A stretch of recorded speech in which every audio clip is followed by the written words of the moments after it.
Man, check this out. Your unofficial Rob Brown Lockdown. Represents being green. Yeah. Unfiltered sports talk. Manufactured locally for the Carolinas. This is the Rob Brown Show. Only on The Fan Upstate.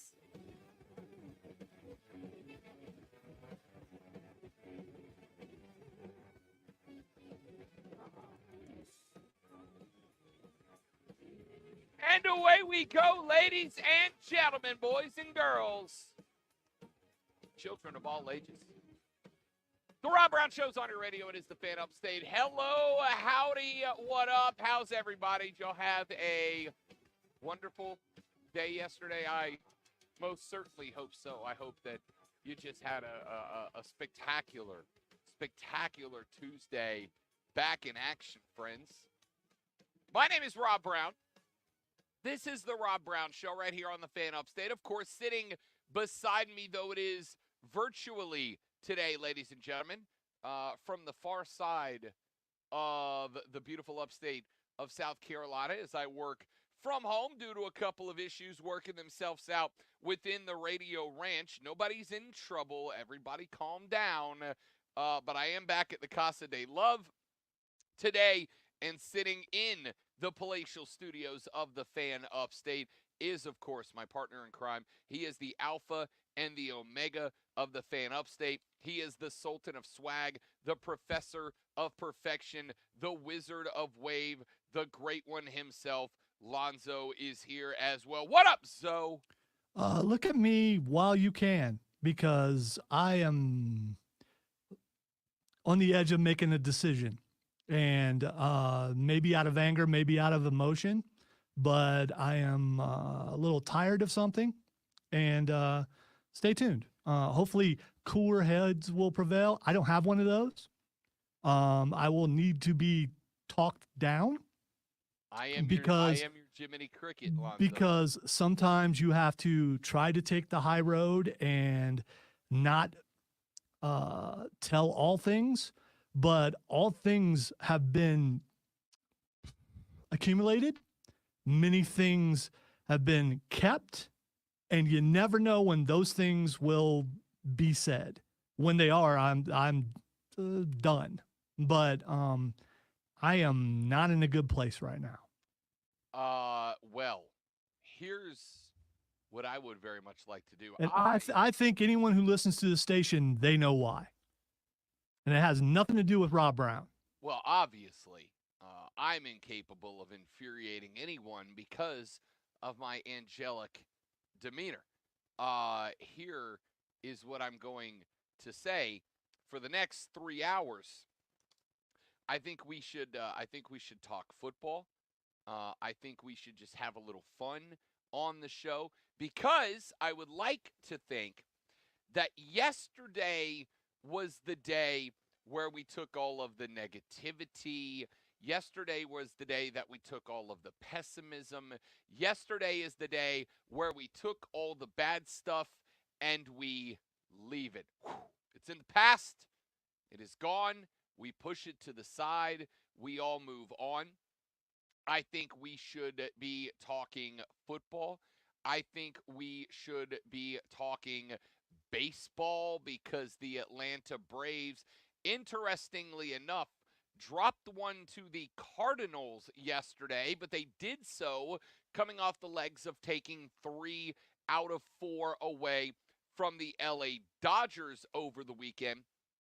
A 3 out of 4 that not only kept the Braves in the driver's seat in the National League, but actually bought them 6 wins worth of separation between they and the Dodgers, with inside of 30 games remaining to be played, which means that the Atlanta Braves at this point have an inside track, so to speak, have an inside track now on hosting the National League Championship Series, should both of these teams make it to that stage. So we'll talk a little baseball later in the show. We've got to talk a little bit about the NL and AL races, not just for the division, but for the wild card, because it has gotten very good. But obviously, there is a lot of, my friends, there is a lot of college football still yet to be discussed, because yesterday, and I think appropriately so, if we are being honest here, yesterday we spent the majority of the time discussing what happened with Clemson, spent the majority of the time discussing the Gamecocks, and why wouldn't we? It was a, let's say, tragic weekend in the world of college football for the upstate of South Carolina. In fact, outside of Furman, FU1 time, I believe every team inside of the upstate of South Carolina dropped an L in week 1 of college football. So there's a lot of reaction there. But of course, I think every reaction needs to be tempered. I think sometimes it is very nice to just take the smallest of steps backwards, just the smallest step backwards, and to contemplate. I think it's time to take the smallest step backwards and reflect. I think it's time to take a step backwards and reassess everything. And I think that's true of all the things happening on the show today. So, as the great philosopher Taylor Swift said, you need to calm down. You're being too loud. You need to just stop. Like, can you just not step on my gown? You need to calm down. See, I think that's deep. That's poetry at its finest. I can see, Lonzo, why she is selling out 80,000+ seat arenas with lyrics like that. Phenomenally well written. Or the fact that most guys think they get to be the next one to have a song written about them. For the record, I'd be okay with that. Right? For the record. Although it would eliminate you from the dating pool for like 85% of white women around the country. Tay-Tay is a goddess to them. That jokes aside, I do know a young girl here in Greenville. She's a sweetheart. Lonzo, who spent, that I have been able to get her to admit to so far, upwards of $9,000 to go see the Eras tour. And in order to see it, Lonzo, she booked a flight and a hotel in Dallas. It was either Dallas or Houston, Texas. I can't remember. But spent almost $10K to go see Tay-Tay. Now, so there's a lot of bands that I really like. There's a lot of artists that I really like. And I would just like to tell you, no. I don't think there's one that's getting me out of pocket that much. Is there a band on planet Earth that you're dropping $10K to go see? I barely make that in a year, so I'll say no. I will say no. Radio salary, ladies and gentlemen. So I think for the duration, ladies and gentlemen, of this college football season, we shall be calling it You Need to Calm Down Tuesday. All right? And I'm going to build us a little soundbite and everything that I didn't do this morning. And I didn't do it this morning, Lonzo, because I just thought of that title for this segment when we were starting the show 10 minutes ago. So that's how creativity works. It really is. You don't know when the muse is going to reach out and give you a nice hug. Indeed. I didn't make a little note. Look, there's a little note right there to go back and make. Like anyone can read your writing. Yeah, I can barely read my writing, but I know what that one says. All right.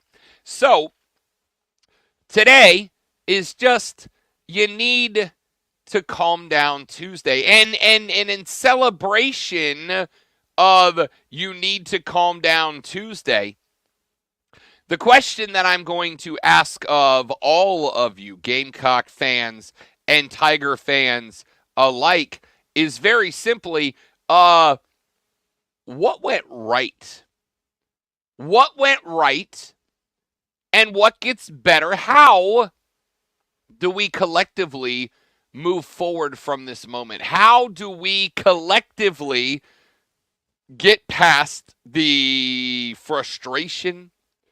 How do we collectively get past the disappointment of the opening salvo of both the Gamecocks and the Tigers? How do we feel about that? We're going to talk about that throughout the course of the show because I really do think that despite the frustration, there are some things that went very right. I think some things that went very right for South Carolina are the fact that despite injuries, your defense kept you in the game with one of the best quarterbacks in college football for about 3 quarters. I think that you could very well say, right, Lonzo, if I asked you for one word to describe the prowess on Saturday evening of one Spencer Rattler, what word would you lean on there? Survival.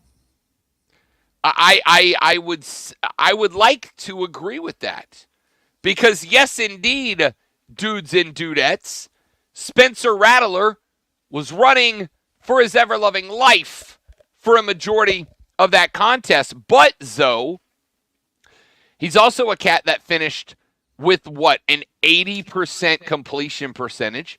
He's a cat that finished north of 300 yards in that game. He's a cat that, despite the fact that South Carolina was trotting out Luke Doty, that's a quarterback for those of you that have been paying attention.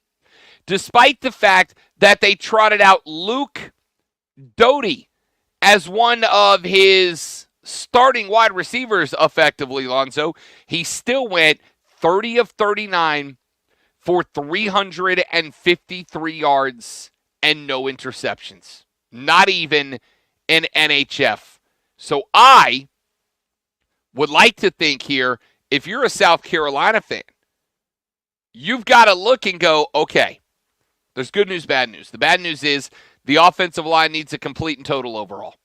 The offensive line is going to have to be dramatically changed. But we're changing it in front of a guy that in front of it or behind the worst thing we had going for us still went 30 of 39 for 353 yards and no interceptions. And the no touchdown thing doesn't panic me all that much because, again, Luke Doty was running routes in high-pressure situations.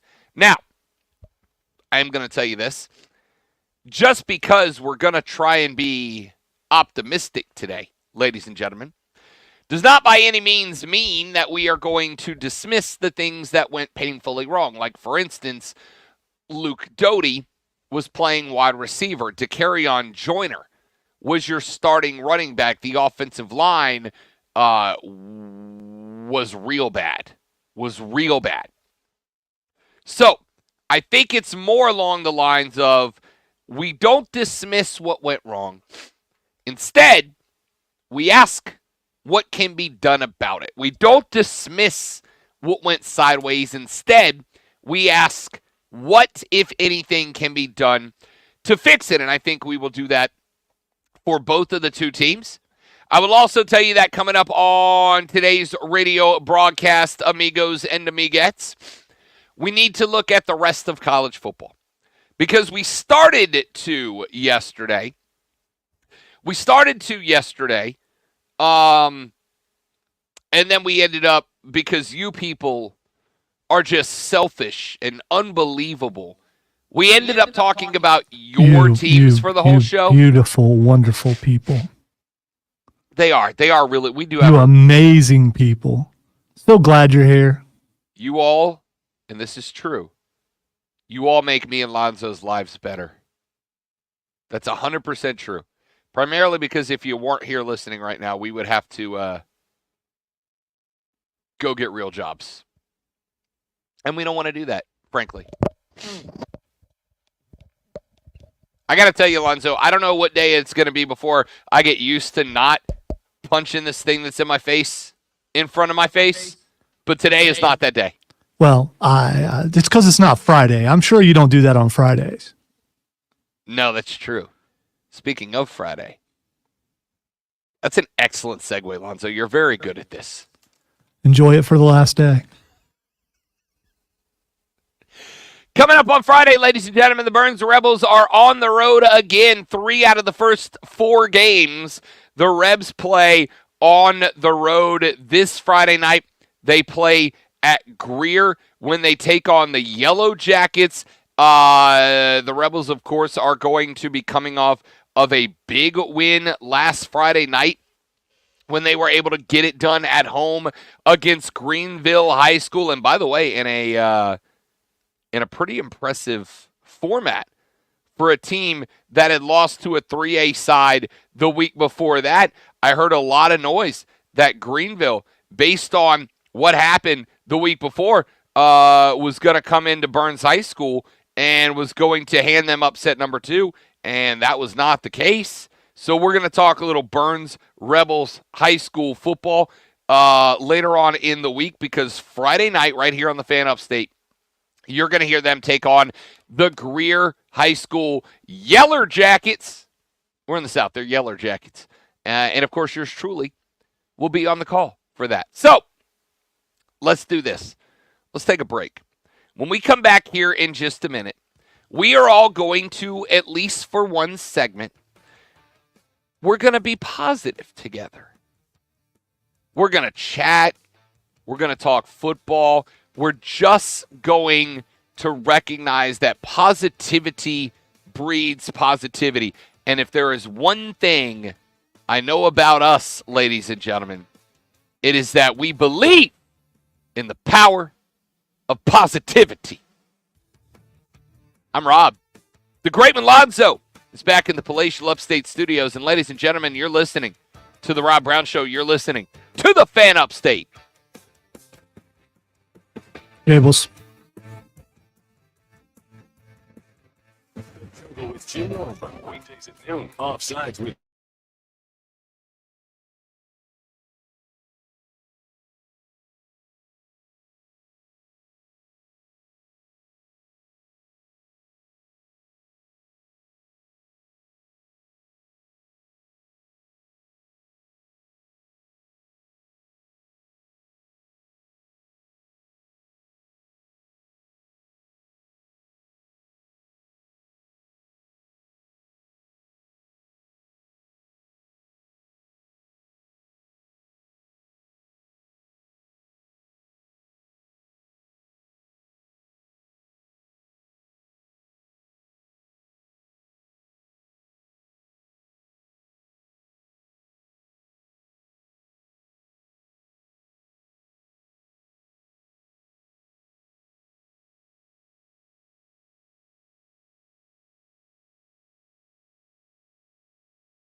The energy efficient lighting I just had in it's a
by your local Ingles Market and Founders Federal Credit Union on the Fan Up Bacon and Bourbon 97.1 Fest. FM Spartanburg, Next break. 97.7 10-4, FM thank Greenville, you. and free on the More than the scores. Real sports talk for real sports fans. The Rob Brown Show, now 9 to noon, upstate.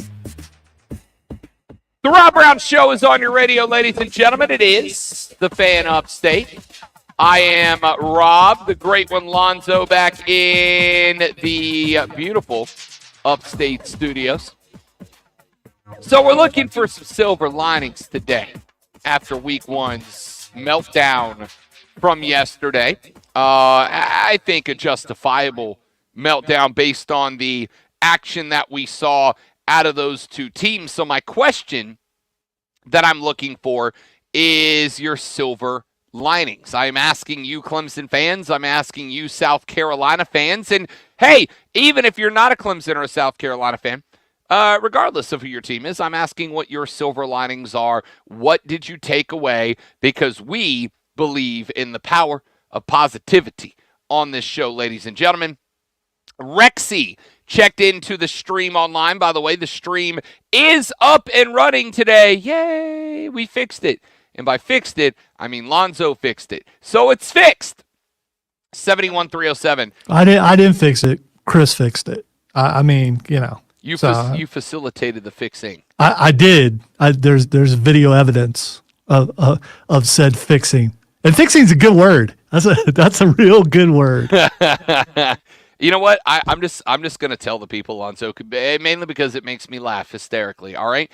So the piece that we were missing yesterday in order to make the stream work, and this is going to be much more hilarious if you're actually watching the stream while I describe it, was this little adapter piece right here. This little adapter piece takes your standard headphone jack and it adapts it to be able to go into what I refer to as a guitar amplifier jack. It just increases the size.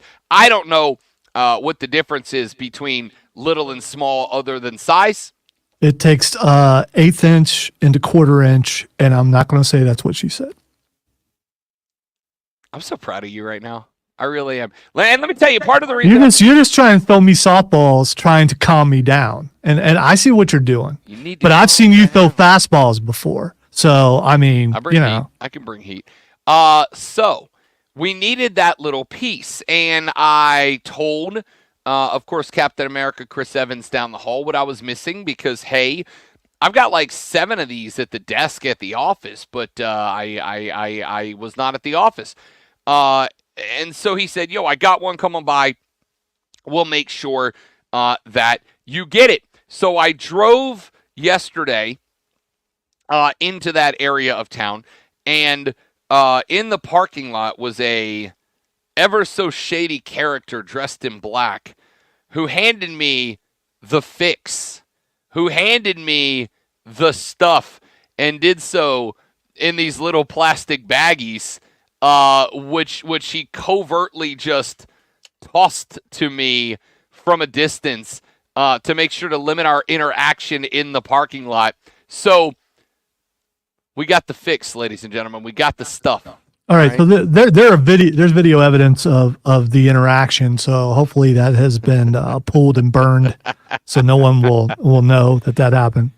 Suffice to say, ladies and gentlemen, if you need a fix, Lonzo's got it. All right, the good stuff. He's got the good stuff. We're talking audio, by the way. Obviously. We're not saying because what else will we be talking about? Well, yeah. So yeah. But I got you. Word. Appreciated it. All right. Rexy pops into the Facebook chat, facebook.com/thefanupstate, twitter.com/thefanupstate. Search The Fan Upstate on YouTube and subscribe, or The Rob Brown Show on Twitch and subscribe and be a part of the radio broadcast. Rexy popped in and said, as far as South Carolina goes, quote, they are definitely going to have to address the run game due to the fact that it could take a little pressure off the passing offense, and maybe Spence won't be running for his life the whole game. But if the offensive line doesn't improve, it will just up the chance of injury for Spencer, and that is not good, end quote. Yes is the answer to all of that, right? Like, yes is the answer to all of that. And it starts with the offensive line for sure. I do think there is a deeper conversation about this offense that I would like to get into here in just mere moments. It does start with the offensive line, and suffice to say, it is an offensive line for the Gamecocks that put the offensive in offensive line. It was just bad, okay? It was just bad. There's no other way to describe it. At the same time, the run game being led by Dakereon Joyner is a problem. It is not a problem that it is Dak Joyner. Again, love that kid, respect that kid. That is one of those I'll do whatever the hell it takes to win type of dudes. That's the type of dude I want 22 of on my football team. The problem is he's not a running back. He's a stopgap, right? He's a utility player that you can put at QB or wide receiver or kick returner or in the slot or on the wing or sometimes in the backfield to give yourself a little versatility, as Bobby Bowden might call it. And the reality is that's not what he is. He is not a starting running back. He is not a guy that has the vision of an RB1. He's not a guy that has the full understanding of the schemes and where to cut to find space of an RB1. And that kind of killed you a little bit. Now, this leads to a deeper conversation, I think. And that deeper conversation, I think, that needs to be had is this. We have mentioned, we continue to mention, that we are fans of Shane Beamer on this show and everything that he has done at South Carolina. His culture building has been as good as any coach in college football as of late. I love the energy that he built amongst the fan base to get the fan base excited about the product. He's doing that as well as anybody else. I think that fits into culture building, but I do think it's worth mentioning. I think that Shane Beamer has done an excellent job of going and getting guys who want to be Gamecocks and taking those guys away from other programs, guys that wanted to be other things, and then bringing them to Columbia, and they leave going, nah, I changed my mind. Turns out I want to be here. And all of those things are great. But there is a problem here. And the problem here is that Shane Beamer entered this season, and I know that the transfer portal out could theoretically leave any coach in this situation at any time. But with the departure of the running back field as a whole last year, with the departure of some offensive linemen, there's an issue that has been exposed here. And it is this: Shane Beamer has not built the depth around that program that it needs. Now, I don't know that there is a more glaring example of that than, again, at the wide receiver position. The fact that you found yourself, I know there were some injuries, I know some guys got banged up in that game, but the fact that you found yourself in a position where not just late in the game, but in a critical part of the game, I'm listening to the announcers go, and over there in the right slot is the backup quarterback, Luke Doty. He is out there as a starting wide receiver here. Not starting wide receiver, but he is out there as a wide receiver on this play. And when I was watching that game on Saturday night, I actually had to stop the television, Lonzo, and I had to press rewind and replay because I thought I was mishearing the announcers when they said that. And see, in an effort to be positive, as you said, we're trying to do today, my first thought when I heard that was good. You know, this kid stuck around when he could have transferred somewhere else. He was highly touted when he came in. He got a little bit of starting time. Then they bring in Rattler, and he's pushed back to 2. Yeah, and he had some injuries. The fact that he is healthy enough to get out on the field, and to me, he's enough of an athlete that they want him out there. It's not that, oh, we don't have anybody else. So I'd rather look at it like, we're going to reward this guy for being here, and he's enough of an athlete. He's a quarterback, so he understands routes. If he can actually run one in practice, and we know he can handle the ball when it's in his hands, why not put him out there? Because he's not a wide receiver. And don't be negative, Rob. You said we were being positive, man. You're trying to be negative. I'm not being negative. I'm being a realist here. Right? You know why you'd be really negative? Someone made popcorn. Somebody made popcorn in the building. Oh no. Yeah, it's rough. Oh dude. no. I will tell you, Zoe, that I am very glad that I am not there, because that right there, ladies and gentlemen, that is a cardinal sin of corporate office work, my friends. If you are out there listening right now, there are multiple things that you do not microwave when you are on an office building that is shared with other people. Fish and microwaves don't mix, and at work, and popcorn and microwaves don't mix when you're at work. All right?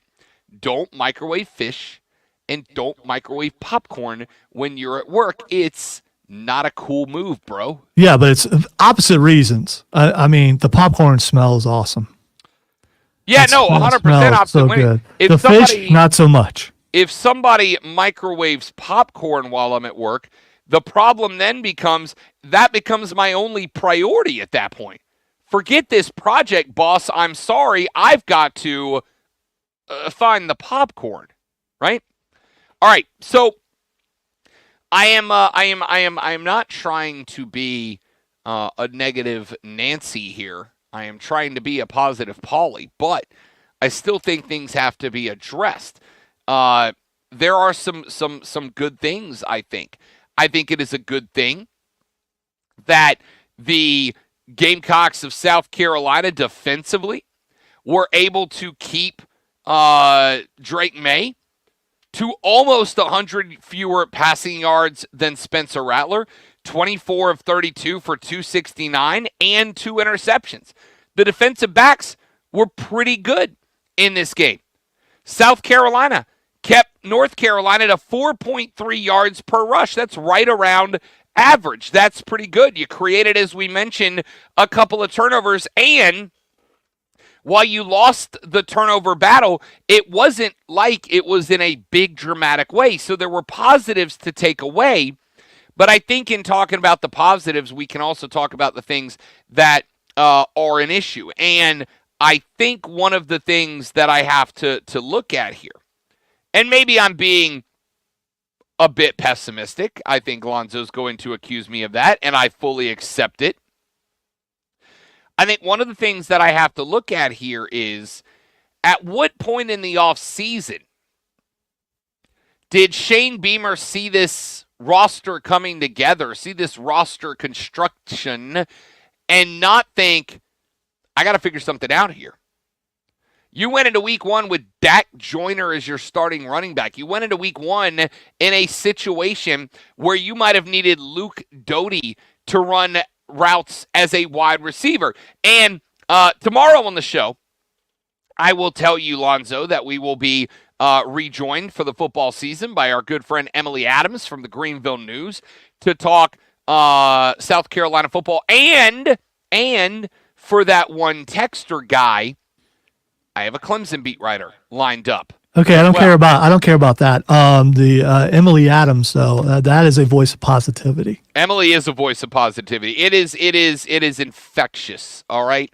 So Emily will rejoin us on the show, and I was perusing Emily Adams' tweets yesterday evening at EA Adams 6 on the Twitter, where she covers Gamecock football in person, and she put up a quote from Shano that I would love, Lonzo, I would love to be able to take as the gospel of the Gamecock, all right?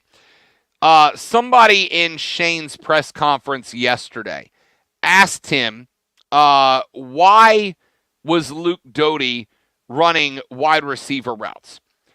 And Shane basically said, look, we found ourselves in a spot where we were, due to injuries and other factors, a little bit thin at that position. And I looked at Luke Doty and I said, hey, man, you are too good of a football player. You're too good of an athlete to be standing here next to me 70 yards away from the football. And that's why I went with him. Like, I appreciate that. And that gives me the warm fuzzies. Like, yeah, I'm glad that Luke Doty, of all people, is being recognized for his, consistency, for his loyalty, for his commitment. These are all commendable. But I'm trying to win a football game. And I'm trying to win an important football game. And so you have got a situation where, while you can tell me till the cows come home, hey, this kid has been dependable. He has been committed. He has been consistent. He has given us everything we wanted and a little bit more. And again, cool, great, awesome, amazing. I'm so glad to hear it. It's not good enough to not have a young and upcoming wide receiver that you can plug into that spot and have a wide receiver out there. On the offensive line, we've talked about the offensive line. That starting five that they ran out there on Saturday is just not good enough. And I know that Kason Henry is out for this, I believe, for the season. He's got a busted knee, or at least a good chunk of the early portion of the season. I know that there are some injuries to the offensive line. I know that there are some spots where you've got to clean up based on, football reasons outside of your control. But that starting five wasn't good enough. And what it said to me was, you either have not created the depth that you need across the offensive line, or something has gone dramatically wrong here, right? You've either not created the depth, or you have created the depth, but none of the guys that you brought in, and I understand that when you bring in a freshman, it takes them some time to figure out the game, to get down the speed of the game, to understand the dynamics of the game. Just like we talk about when rookies get drafted to the NFL, they need some time to figure it out, bud. But the fact that you were at week 1, and what I think, Lonzo, is the second biggest game of the year for the Gamecocks of South Carolina, the first biggest game of the year being obviously the last game of the year, it just felt to me like Shane Beamer had a very excited roster, a roster of a lot of good young kids ready to roll, and zero depth for when things got sticky. And that scares me a little bit for a tough team like Mississippi State in 2 weeks. I'm going to be real honest with you, though. It scares me this Saturday when Clay Hendricks and his Furman Paladins come a call into Willie B. You know what? It's so easy to overreact, and I get your concerns and everything. But what if Luke Doty turns out to be a really good receiver before the end of the season? The running back problem I get, but I'm willing to give Luke Doty the opportunity, and so is Shane Beamer. And I'm gonna believe in Shane when it comes to Doty. If Luke Doty turns out to be a really good wide receiver, then what will have happened is that it will have meant that last season, Shane Beamer stood with a really good wide receiver on his sideline all season that he did not play or utilize in that role. It's still not great. It tells me he stumbled into a great receiver. I mean, he had to keep him on the sidelines last year because of how sporadic Rattler was playing, and he didn't know if he'd have to put Doty in at quarterback. Now he's more confident with Rattler this year, and he has cemented it. So now he's going to give Doty the opportunity to get on the field. I mean, there's a good chance that Doty probably doesn't go to the next level unless he does it at a different position. And we've seen it happen before in South Carolina where someone was at quarterback, they got moved to safety, ended up doing really well there. So, I mean, move people around. Play your athletes where you can. Ladies and gentlemen, I asked today for positivity. I asked today for silver linings. I asked for today for all of us to keep this thing happy and light. And here, my friends, comes the great one, setting the standard for all of us with optimism to boot. I love to hear it. Let's take a break. When we come back, we will wrap up the opening hour of the radio broadcast. There is plenty more that we need to get into, that we will get into over the course of the show. We're doing it for the Gamecocks now. Clemson fans, I will ask you the same coming up later in the show. Give me your silver linings, if you have any. Give me the silver linings that you took away from that game and went, maybe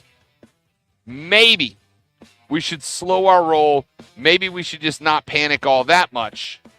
Give me those silver linings. We'll keep them coming when we come back. Rob and Lonzo and you, the Rob Brown Show's on your radio. Ladies and gentlemen, this is the Fan Upstate. Bourbon and Bacon Fest. Opinions, analysis, and entertainment all rolled into one.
Ask your doctor or pharmacist about Prevnar 20, pneumococcal 20-valent conjugate vaccine. It can help protect you against pneumococcal pneumonia Key in just digits, one dose. the Even Keegan. if you've Welcome already been in, vaccinated fellas. with other pneumonia vaccines, Daddy-o, K Prevnar needs 20 2 may less help Red provide Bulls added before kickoff. protection. Prevnar 20 is approved for adults to help I, prevent infections from 20 I know some other people that you cause could say that pneumococcal to. pneumonia. Continue to prove independent support staff. Don't get Prevnar 20. I most if you've certainly had a cannot severe speak to allergic the amount of reaction to energy the drinks vaccine or consumed its by any ingredients. individual human Adults being. with weakened immune systems may have a lower response to the vaccine. You are still, you still are not the person who I've seen drink the most during the No, show. really? Yes. Please call 1-855-213-2138. I'm not saying that. Too, though, right? I'm not. Yeah, you are. You're top two. I'm not saying it's a competition that you need to, try to do that because you probably don't. No, I definitively do not. Yeah. I have already accepted the reality that at some point in my future I am going to suffer from kidney stones. Like, that's just a guarantee. I'm just trying to put it off as long as possible. Yeah, I don't know that you can, decide when that happens or not, but, if you can, you probably should just decide to not do that because that would probably be the move to make. Running out of hot water. I'm just gonna love my Navien tankless water heater. I just want to say Oh, no need to say that, ma'am. You'll always love Navient's high efficiency that will save you money on gas bill compared to other water. And I apologize for leaving the commercials in, not in my right mind. I was apologizing to the listeners. So yeah. Oh, okay. Well, I didn't want to be apologized to anyway. No, you need to hear some of them. So Navient installer near you at tanklessmadesimple.com. The Ingles Market Studio. like that one. Stakes. 97.7 FM Greenville. 97.1 FM. From the free Odyssey. CBS Sports Radio. Always streaming wherever you are on the Odyssey app. Make the Fan Upstate a favorite. All right, so we have talked some silver linings here for South Carolina in the first hour, and we're going to do the same for the Tigers of Clemson coming up in the next hour. And here's the good news in my ever so humble yet frequently correct opinion. The good news is I truly, honestly, genuinely believe that the issues facing Clemson can be fixed, and can be fixed very easily. Can be fixed by one thing, this one simple trick. Click here to learn more. Actually, you don't have to click anything. You just got to keep the radio tuned in to learn more. Smash that button right now. Smash that like button, bro. Hit that notification icon so you don't miss a moment. Clemson's issues can be fixed by one simple thing, and I know that at this point, Clemson fans probably already know. And by the way, you are probably correct in what I'm going to say, and I know that the frustration level has got to be through the roof because I'm sure that it feels like every dork with a microphone in America is saying the same thing about your program and about your head coach right now. But I got to tell you, ladies and gentlemen, sometimes the obvious is true. Sometimes the thing that is obvious, right? Like, I think we're all kind of guilty sometimes of using the phrase, it can't be that simple. It can't be that simple, right? It can't be that easy. Sometimes it can, folks. Sometimes it can. Like I said, we had an issue with a stream, and the solution was to get Lonzo to deliver me the fix in a tiny little baby plastic bag in a parking lot under covert situations. Sometimes the fix is very simple and obvious, and I think it is for Clemson. So we'll talk about that in the next hour of the show. We also need to take a spin around the rest of college football, which we will start doing in the next hour. I am going to give you my week one power rankings, who it was that stood out the most in week one. And, Lonzo, we haven't even said this yet. It's NFL week one, buddy. Lonzo rocking the tie-dye Super Bowl champ Kansas City Chiefs shirt right now because the Chefs get it kicked off. Yeah, I was wearing Kansas City yesterday. Be wearing KC through Thursday. So there you go. However, Travis Kelce's knee has just disrespected him. And we're going to talk about that in the next hour as well on the Rob Brown Show and the Fan Upstate. This is Luke Kuechly. This is J.C. Horn. It's DJ Chark of the Carolina Panthers. You're listening to the Fan Upstate.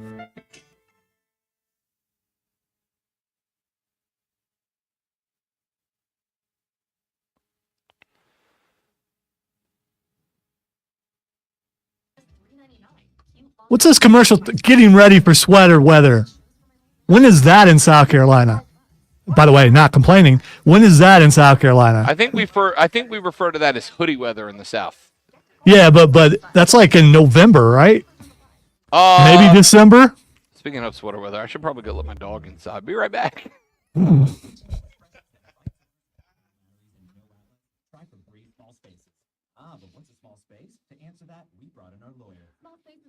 That's a good move, James. I see what you did there. Definitely a good move. That is very respectful.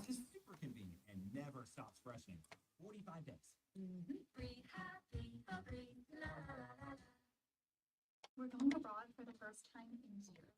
To Spain. But we don't speak Spanish. So we started using Babbel. And started learning Spanish fast. With Babbel, you can start having conversations in another language in just 3 weeks. I apologize again. I am not in a. I'm just not in a good place right now.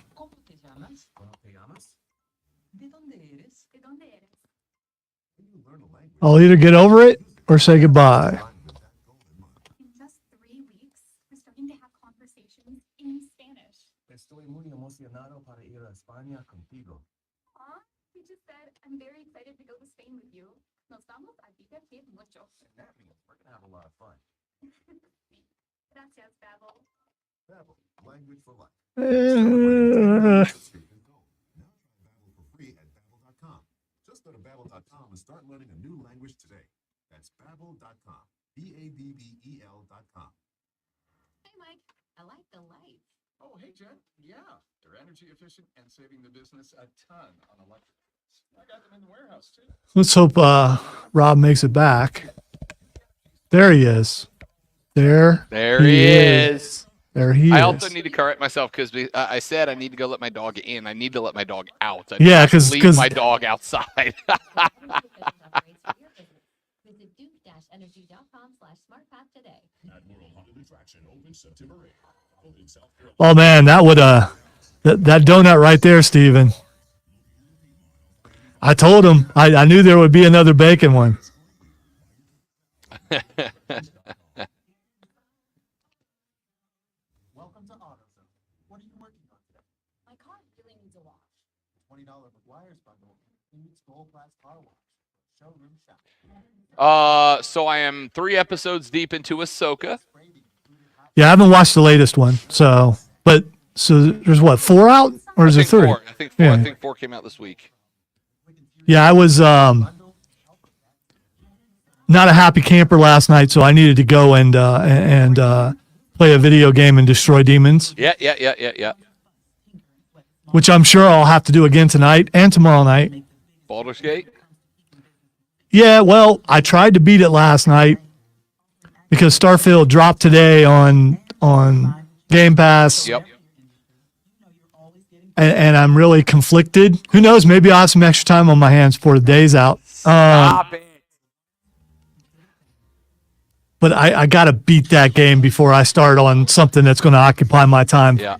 Although I've already put like 180 hours in Baldur's Gate. So And I may not be able to beat the final boss. I'm on my way to it, though. 11:30, I'm like, I got to go to bed. I got to work another 11 tomorrow. I got to go to bed. I can't do this. I have heard so far probably 90+% good things about Starfield. Yeah, I really try not to look at good reviews, bad reviews. Because I'm a reviewer myself, Rob. So so I want to go in with a fresh perspective. I respect that. My perspective right now, I'm not very fresh on anything, but I will, try to clear and escape, because that's what that's for. It's escapism. Some people escape by going to like Aruba. I escape by going to Mordor. to distant places, or things like that.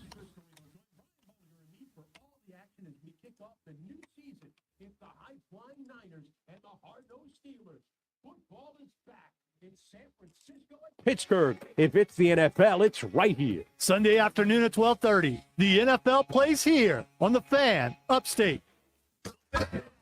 Upstate. Gables in first break. WORD Spartanburg. WFBC HD3 Greenville, the official sports voice of you, the Upstate Fan. CBS Sports Radio. I'm glad you corrected that, James, because that could have been bad. Check this out. Your unofficial For who? It would have been great for you. Yeah. Unfiltered sports talk. Manufactured locally for the Carolinas. This is the Rob Brown Show. Only on The Fan, Upstate.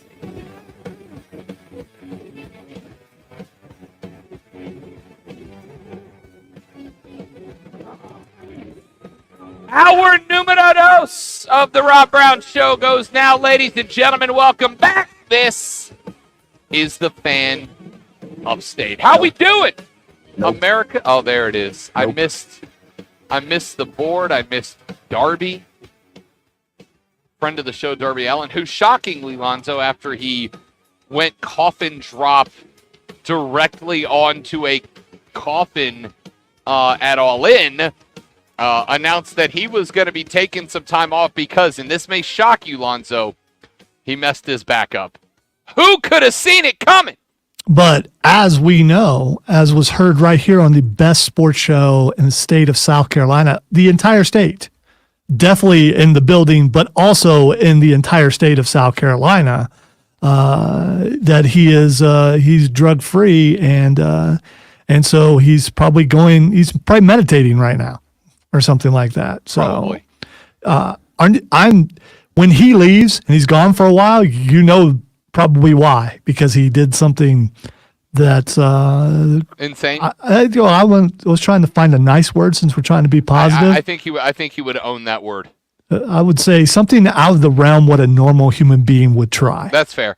If you are a fan of the professional wrestling, ladies and gentlemen, there is only one show in the upstate of South Carolina that can give you what you want, as the great Dave Bautista might say, and that, of course, is the Rob Brown Show on the Fan Upstate on Thursdays at 11:24. Fight Club! Also, keep in mind, we make strides and get spread the things that we say and we ask in a positive way throughout the wrestling world, where unlike other places can only strive on negativity. So, that's what you get here. We speak, we ask questions, and it gets picked up. The Rob Brown Show gets positive vibes from all the wrestling people, and New Day does indeed rock, although Monday night they may have made a mistake. We're going to find out, and we are going to talk about all of it tomorrow at 11:20 when it's time for Fight Club with the great one. And I will also tell you, friends, amigos, amiguettes, that WWE Monday Night Raw will be in town in just a tick over a month and a half, and the wheels have been greased, Lonzo, to have one or more WWE superstars join us live on the show, potentially in studio. Yeah. So we'll keep you apprised of that as we move By the on. way, do not think for a second that the sound bites that I play have anything to do with the possibility of certain That people coming particular- in. yeah. Because Rob would just pass out. He would would fanboy so much. Yeah. Because I'd get into a yeah off, and I'd lose, but I would try my best. Wow, how would I mic that? And Carefully. not hurt everybody, including myself. From a different room, Oh, probably. let me say that again. How would someone else mic that? All right, ladies and gentlemen, we have talked silver linings for the Gamecocks of South Carolina. I would like to do the same now for the Clemson Tigers. And Clemson fans,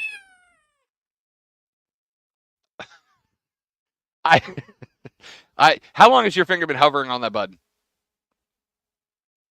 The majority of the show? No, just now. Oh, okay. And I actually the cursor, the little hand, kind of slipped off, Okay. or because of all my anger, I would have got it. Yeah, for sure. Right on. Well, you said the magic word. What magic word? Clemson? No, that's not the magic word. Tigers? Oh, there it is. Got it. You haven't figured out that that's all this time. You haven't figured out that that's the magic word. There are special occasions like yesterday because of that I had to play it a little bit more because Forgot about that one. I love that people still ain't figured out what song that is. If you know what song it is, text line 71307 or on stream, let us know. What song do you think this is? I, for the record, had no idea. I will give you a hint. I believe late 80s. If not late 80s, then early 90s. Even with the hint, I had no idea what it was. She introduces all the parts of the band, including the hi-hat. There's another hint. Does she go hi-hat? No. Oh, okay. If I say how she introduces them, that might be it. given another hint. So, All right, let's talk Clemson here for just a minute. Texter said Clemson got spanked and most likely is out of the playoffs. Carolina with that O-line and no run game is going to be bad all season. I'm stirring that pot.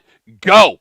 I don't think that is stirring the pot. I said yesterday on the show that I think I was one of the more optimistic folks when it came to the Gamecock program. I bought in. The question mark is, did I buy in and they had a bad day, or did I get fooled, right? And we'll talk more about that as we get closer to this Furman game. But for Clemson, and I heard Lonzo say this yesterday and say it correctly, that loss yesterday for Clemson was much more damaging than the loss to North Carolina was for the Gamecocks. And that's not even a question. That's a statement of fact.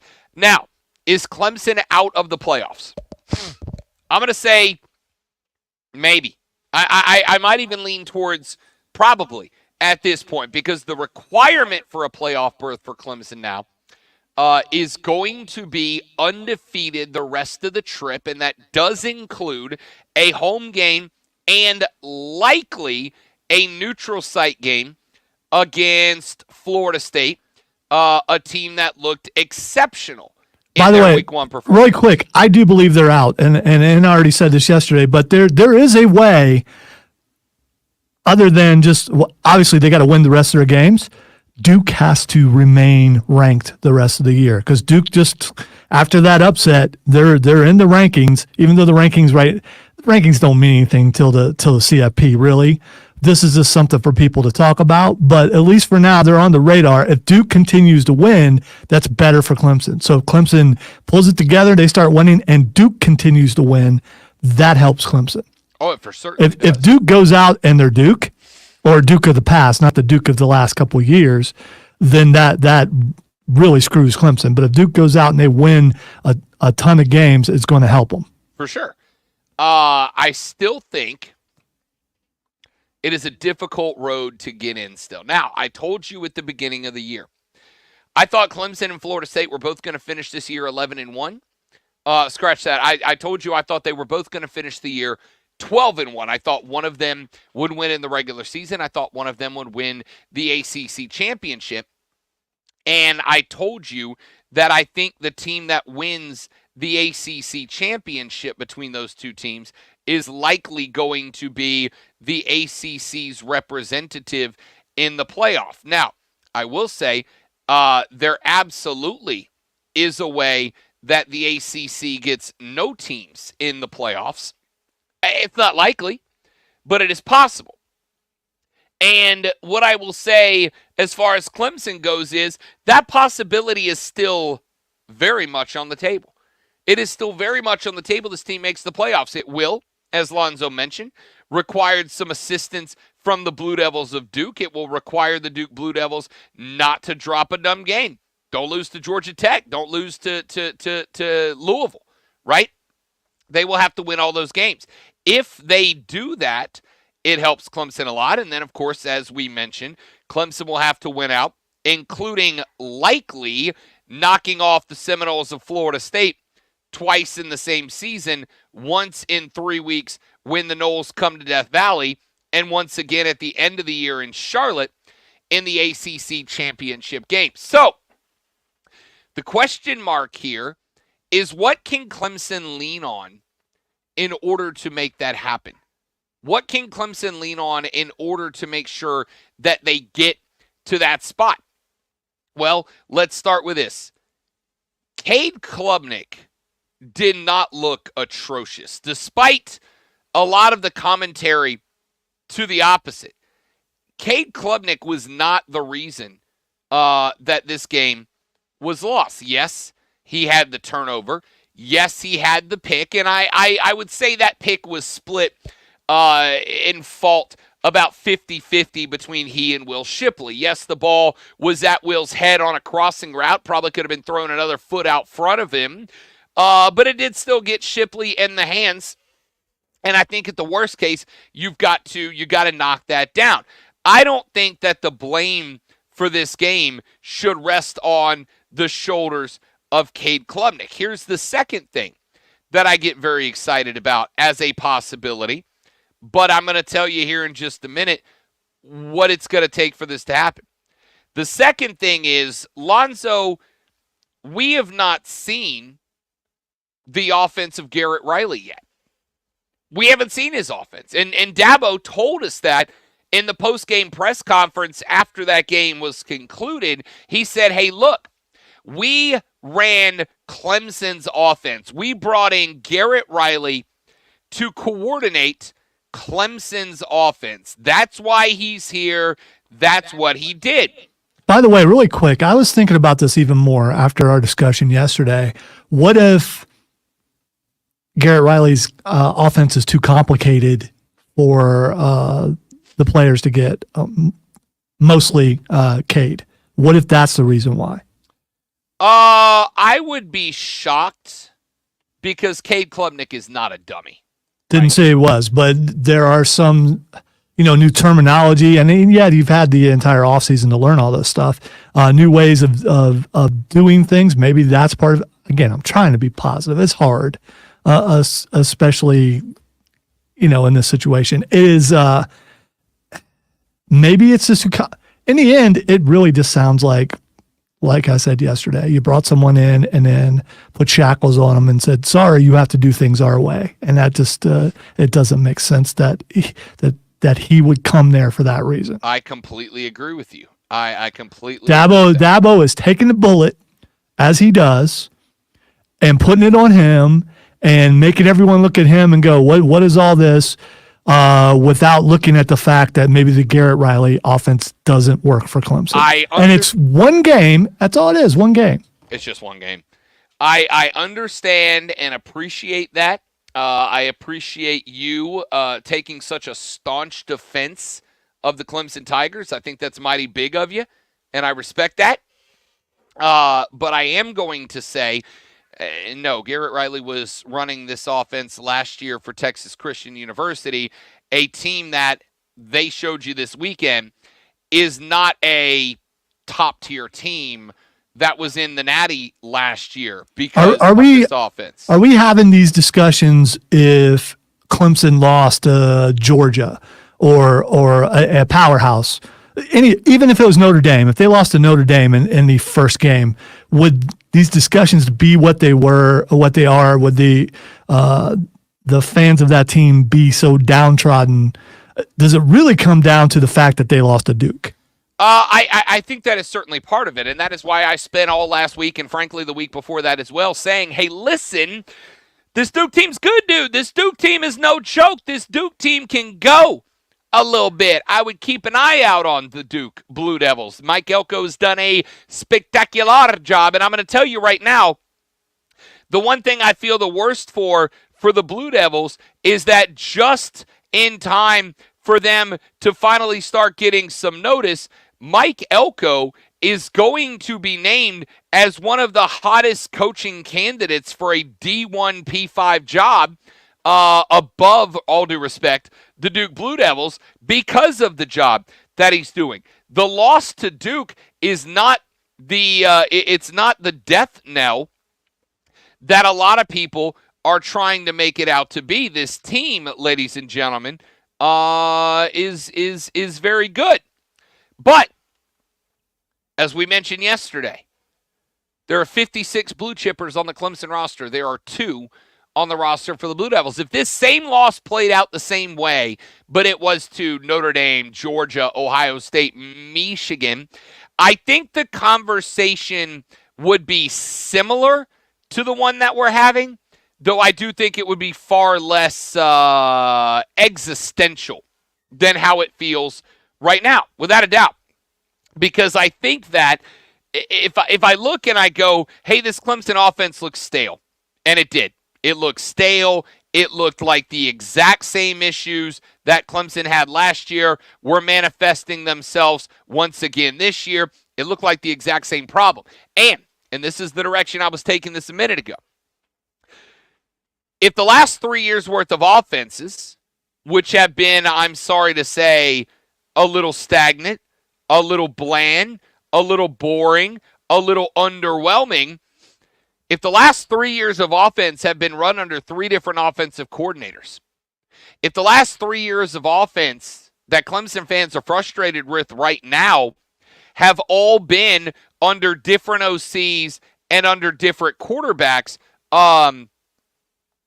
what's the common variable here? It's the head coach. And so when you have this head coach that comes out and goes, we brought in Garrett Riley not to run the Garrett Riley offense, but to run the Clemson offense, what does that say to me? It says to me, well, then why did you bring this guy in, right? If that is the case, why did you bring him in? Why didn't you just go get another Dabo guy? Why didn't you just stay on the farm and bring in another yes man? Because to have that guy on the sideline who is known for crafting an offense that uses a lot of motion, a lot of misdirection, a lot of verticality. In the first half of that game on Monday night, the average yards traveled in the air by Cade Klubnik passes was 4.5 yards. 4.5. 4.5. You think about that. If Cade Klubnik uncorked one 30-yard pass, that average would have skyrocketed. But he didn't, right?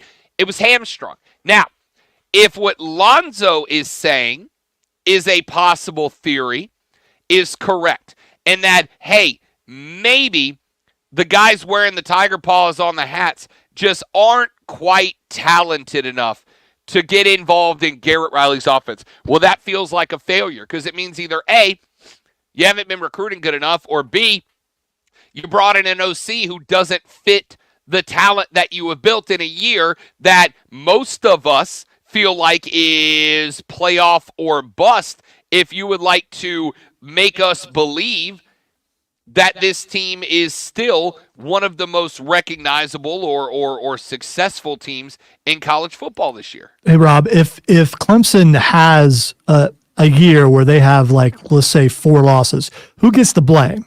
Is Cade getting the blame? Because that's who everybody at Clemson wanted, all the fans anyway. They wanted DJ gone, and we saw what he did elsewhere. Again, one game. But who gets the blame? It's going to be the offensive coordinator, right? They're not going to blame Dabo for this. They're probably not going to blame Cade because that makes them look bad. I'm talking about the fan base. It makes them look worse if they turn on the next quarterback that they wanted. So they're going to turn on the offensive coordinator. Okay.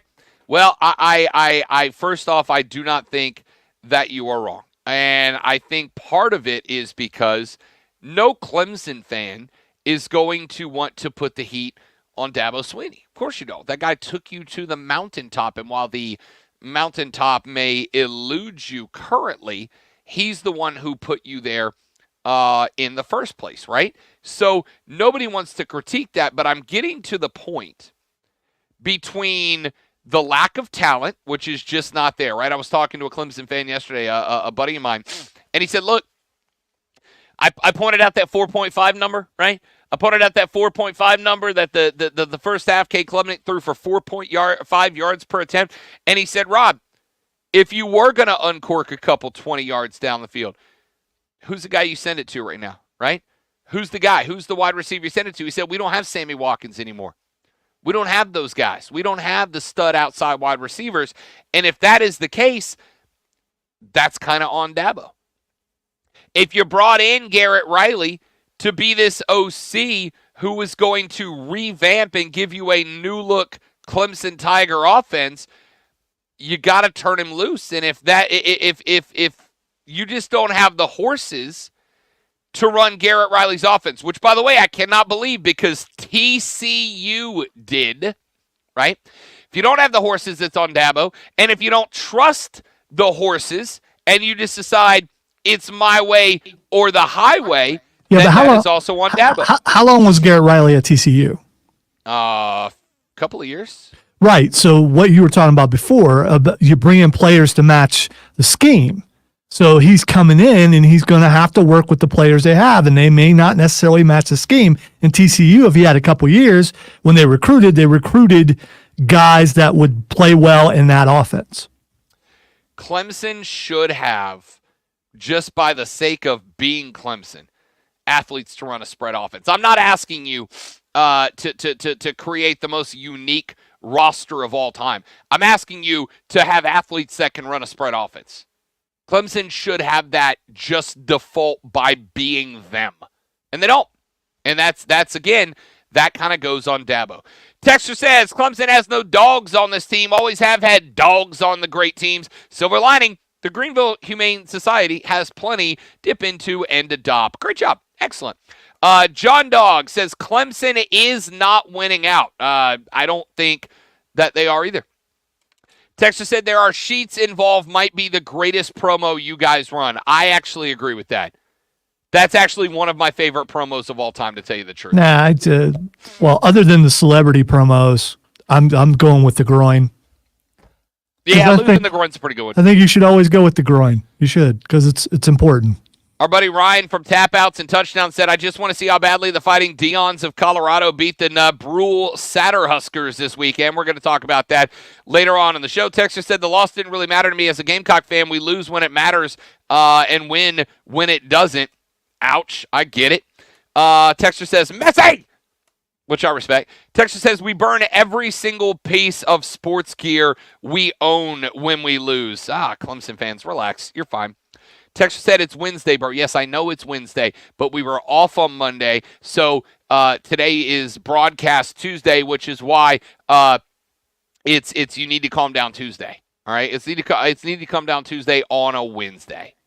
Or maybe they're just thinking that the first week of the NFL happens this week and there's a big game on, tomorrow night, which you can hear right here on the Fan Upstate. Sure can, and we are going to talk a lot of NFL in the third hour of the show, including Rob and the Great One giving you our predicted division champions coming up. And Travis Kelce's knee has disrespected the Chiefs, ladies and gentlemen, and we need to talk about that as well, especially for those of you that like to put a little jingle down on the contest.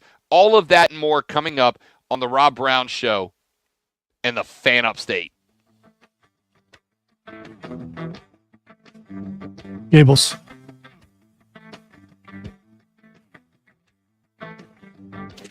Your one-stop shop for sports betting insights.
All right, dudes and dudettes, we are back. Thanks for hanging out. Good to have you.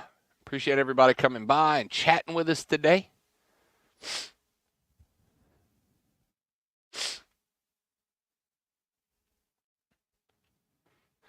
Aaron Rodgers details UFO sighting on Hard Knocks. Yes, the guy known for taking magical mushrooms. It's pretty good, though. I need saw to watch it. I watched week 1 and I haven't checked back in. No, I'm talking about this. I'm talking about the Aaron Rodgers thing. Oh, yeah. I saw it this morning on something. I forget what I was. It's from Hard Knocks, isn't it? Yeah, it is. Okay, yeah. But I was watching some morning show and they showed it.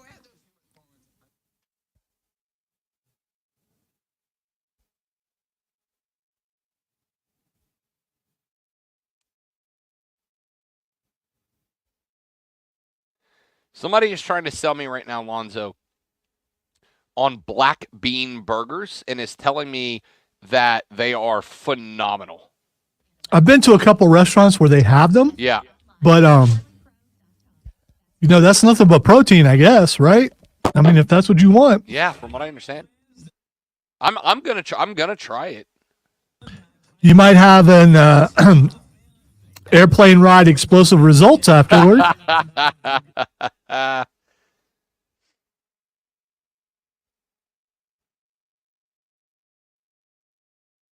Season. The Saturday morning scramble fully on the Fan Upstate 97.7 FM Greenville, 97.1 FM Spartanburg. Phone on the Odyssey app. Powered by Founders Federal Credit Union. Getting the game on the Rob Brown Show. Only on the States. You know, Lonzo brought something up there during the break that shockingly we have not yet got to on the radio program. And I know that every other radio program in existence has gotten to this story so far, but on this show, we talk football. So, yesterday was kind of a big football day. I'm sure you've heard the story now because it's been in the news for a day or two. But I have to bring it up anyway. A Delta Airlines flight headed to Barcelona, Spain last Friday was forced to turn around and make a return to Atlanta following what the airline is describing as a, quote, onboard medical issue. That medical issue created, again, according to the airline, an apparent, quote, biohazard situation, end quote. A statement from the airline said, quote, Delta Flight 194 on September 1st from Atlanta to Barcelona returned to Atlanta following an onboard medical issue. Our teams worked as quickly and as safely as possible to get our customers to their final destinations. We sincerely apologize to our customers for the delay and inconvenience for their travel plans. Now, Lonzo, I am a major dork, and one of my favorite things to do when I'm working from the house is I have started to, over the past, 2-3 weeks, I have started listening to liveatc.net. That is a website where you can go and you can actually listen to the communications of air traffic control towers from around the country. You can pop on and listen to what the tower in Atlanta is saying to flights that are departing or arriving at that airport. Same with Chicago, New York City, whatever you might be interested in. And that is something that has gained a large cult following around the country. It's kind of interesting, A, and B, it's interesting. It's good background noise to like have something going. Listening to the police scanner or ham radio or, stuff like that. Okay, all right. Yeah, that's exactly what it is. What if you hear, oh my God, I don't know what that is. We're all going to die. What do you do if you hear that? I tell Aaron Rodgers, get off the radio. Do you just automatically not believe it? No, I'll listen. It's interesting, right? Okay, all right. So, a live listener caught a recording of the plane when a voice says, quote, this is a biohazard issue.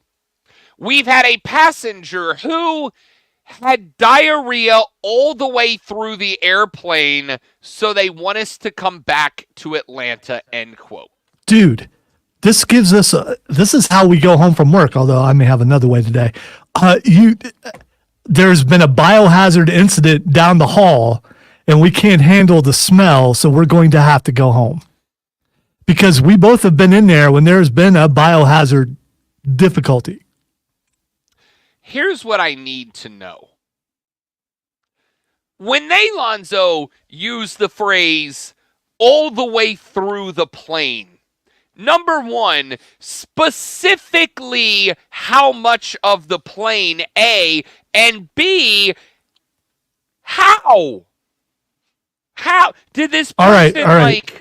Was this like a moment? So by the way, Barstool put up pictures. I don't know if they're real of the aftermath of the plane. You should look it up. I don't know if it's real or not. If it is, oh boy. I used to work in a grocery store, and there was an incident. I know. Yeah, here Alonzo's telling a story. Yeah, like this really. Oh, it definitely happened. There was an old man because there was a retirement community next to the grocery store I was working at. It was a hometown IGA, by the way. The old man had an incident. Things were coming out of his pant leg all the way down an aisle. And it was not pleasant. And you know why I remember it so vividly? Because I had to clean it up. And I saw it while it was happening. And it's one of those, oh no. I felt bad for him, and he didn't seem to notice. That's what's worse. And this might have been before Depends. So yeah, so I have witnessed this firsthand, and this was on a small scale compared to what it was in a plane, and the plane being a confined space, and it would have to magnify that. I don't know, like 400%. Not only the sight, but smell in that small area. I've never been on a plane before, actually I've been on a couple planes, but I've never flown before, but it's gotta be rough. So I know P Digits, it didn't happen in the prune aisle. He had already came out of that aisle. So I have been on a plane many times, and I can tell you that while I've never been on a plane and experienced anything like this before, what I can tell you is that if someone was to, let's say, flatulate on the airplane, you have to keep in mind you are inside of a closed, pressurized metal container. Not only are you going to get the first whiff of it, but that air circulates throughout the plane. This is why. Have you, Rob Brown, ever flatulated on the plane? I mean, just like anyone who has ever been on an airplane before, I can't definitively tell you that I have not. All right, I'm gonna ask you a scientific question because I don't know the answer to this, because I know the cabins are pressurized and all that kind of stuff. So taking off and landing, can that cause extra pressure? Because I know what G's are, because I've been in a car that goes really fast before. Not now, of course. But so the pressure when you take off and you land, does that put like extra pressure on your stomach? So even if you were clenching really tight, trying not to, maybe you didn't have a choice?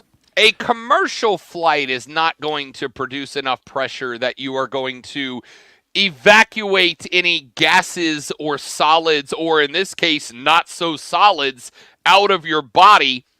Based on that, this is obviously a problem. And listen, for the record, I very much hope that the person responsible for this incident is never, I hope their identity is never released, because I've got to. Yeah, you'd never fly again, would you? And I mean, go change your name. I'd never go in public again. I would just, nope, I'm a hermit now. I live in this room only. I will DoorDash every meal under an anonymous pseudonym. I'm never leaving my house again.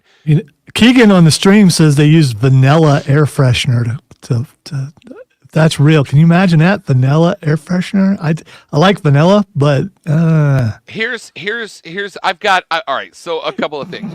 Number one, I genuinely hope that the identity of this individual is never made public for their sake. All right. If it is, I hope there's someone famous. Just cause. I hope it's not, because I have to assume for my own mental well-being, I have to assume that this was a genuine medical problem, right? Now, I will say this. I have heard the horror stories, Lonzo, of regular people. Okay? Just regular. He said regular. Go ahead. Good catch. I have heard the story of everyday Americans, especially those that have begun the the second half of their life, Lonzo. Yeah, well, I thank you for putting my name in there, because I knew you were talking about me, but that's fine. I was not talking about you, all right? I was not talking about you. I was just talking to you, who have said birthday in 2 weeks. Make me feel better. Anyway. That they have, Lonzo, and I've heard this expression many times, trusted a fart too much. All right? They trusted a fart too much. They thought, I'm just going to let this little squeaker get out, and then the next thing they know, they are dramatically searching for a restroom and a fresh pair of pants. All right? It happens. Anybody who says it doesn't happen is guilty of it happening to them. All right? That's just a reality. So, I have to know exactly how this happened, why this happened, and more importantly, how it was that if you, and I get it, if you're going to Barcelona, you put a lot of money on the trip, all right? That's not a cheap flight. Yeah, don't read Steven's post. No, I'm serious. Don't read it, because it's going to bother you. Yeah. Steven. So wrong, Steven. So wrong. Steven just mentioned that thing you do where when you have the garden hose running, you put your thumb over the end of it. And yeah, he said that, but like the bodily function version of it. So my thing was, did these... Look how red my face is. That one got me pretty good. Did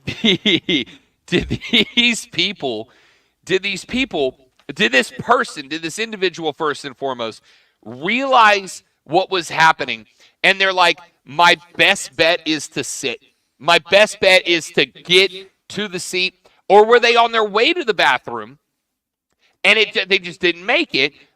B, the understanding I have here is that once the biohazard situation, their words, not mine, was rectified, that they put these individuals back on the same airplane. They're like, don't worry, it's clean now. Now, see, I heard differently. I heard they put them on a different plane, but that they cleaned that plane and put that plane back into circulation pretty quick. I would hope so, because I have to tell you, if they took me off the plane, and granted, everyone on that plane knew what happened, right? And by the way, what if you're in the aisle that has to go past the puddle in order to get off the plane? They're like, just hop over it? Can you just climb? Like take a running start? Is there room to climb over the seats? Not really. There are low ceilings between the seats. Not really. By the way, I don't know if you did this or not on purpose, but on your big new TV behind you, it's just a picture of you looking over your shoulder. Well done. I just now noticed it. It's been flipping through. I got one with a cowboy hat coming up in a minute. Oh, that is great. It's also a little creepy, but it's still it's great. I appreciate your desire to change this subject, but it was worth a shot. I got it. I can't do it. I have to finish the thought here. If they did, so the understanding is they did not put them back on the same plane. They got them a fresh plane.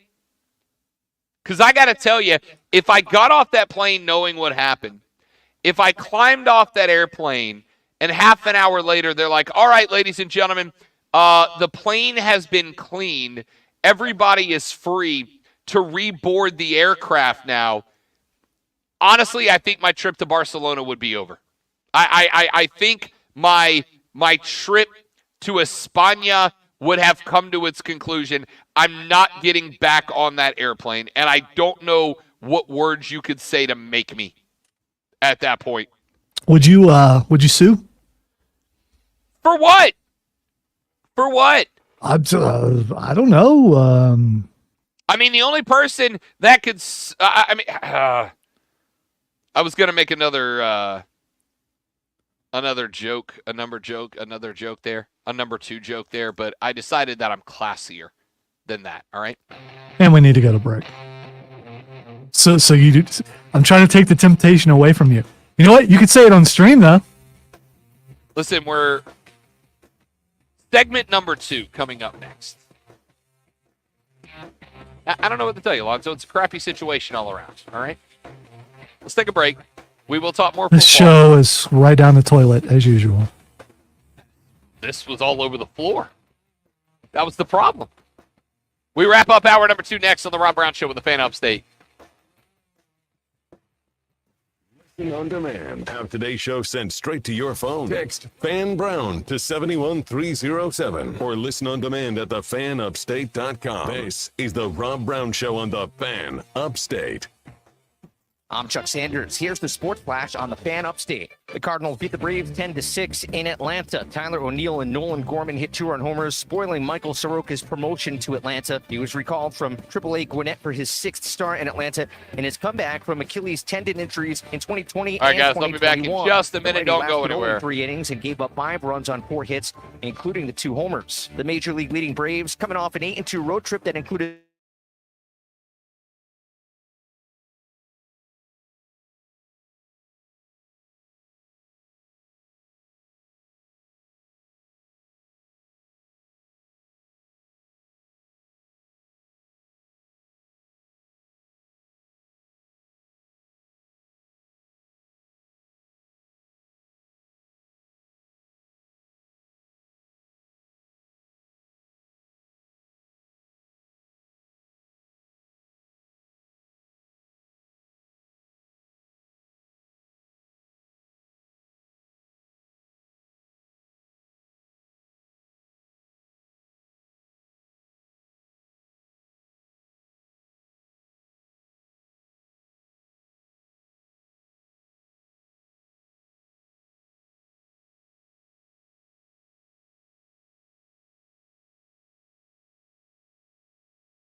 Wait, you don't like anime though?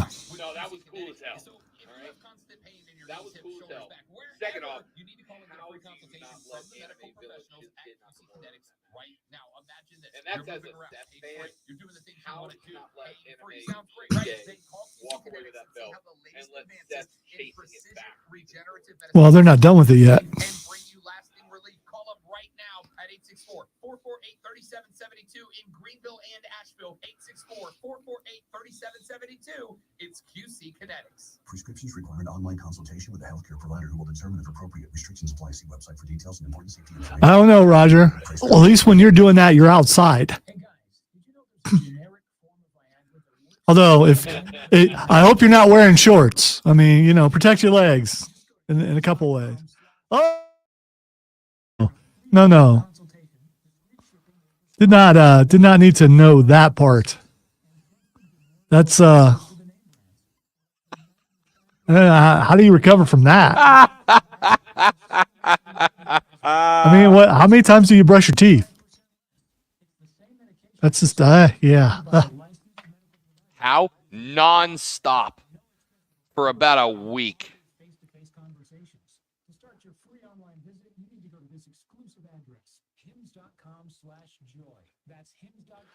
I also don't know if I would have shared that, but it's too late now.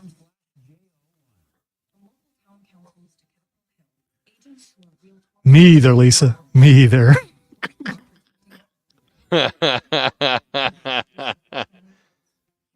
So neither could the person that they told you got to jump over the stuff to get to the exit. Texter on the text line said, 0 chance that emergency slide is not getting popped out and I'm getting off. I'll catch a charge later. Well, unless you're sturdy, you have people stay in their seats and you do the surfing thing, the crowd surfing thing. You just have them like pull the person from the back and they go through the hands all the way to the front and then the next one until, I would be very innovative. The only problem with that is while you're waiting, you're smelling it the whole time. Which are you more willing to do? Smell it or walk through it? I'm going to walk through it. I can burn my shoes. I'm not going to sit there forever waiting to orderly leave the plane.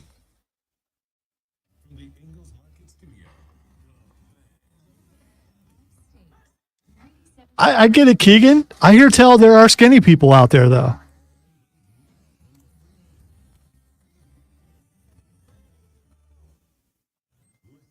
The app. Search the Fan Upstate.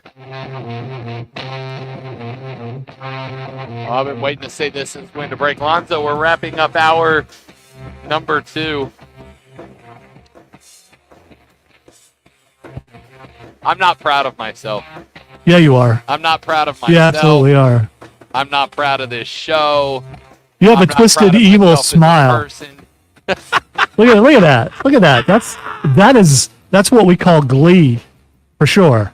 Dexter said 0% chance that emergency slide isn't getting popped out. I'm getting off. I'll catch a charge later. Yeah, I think that might be it. What if you have to walk through that to get to the emergency slide? All right. I don't know. Anonymous text time. All right.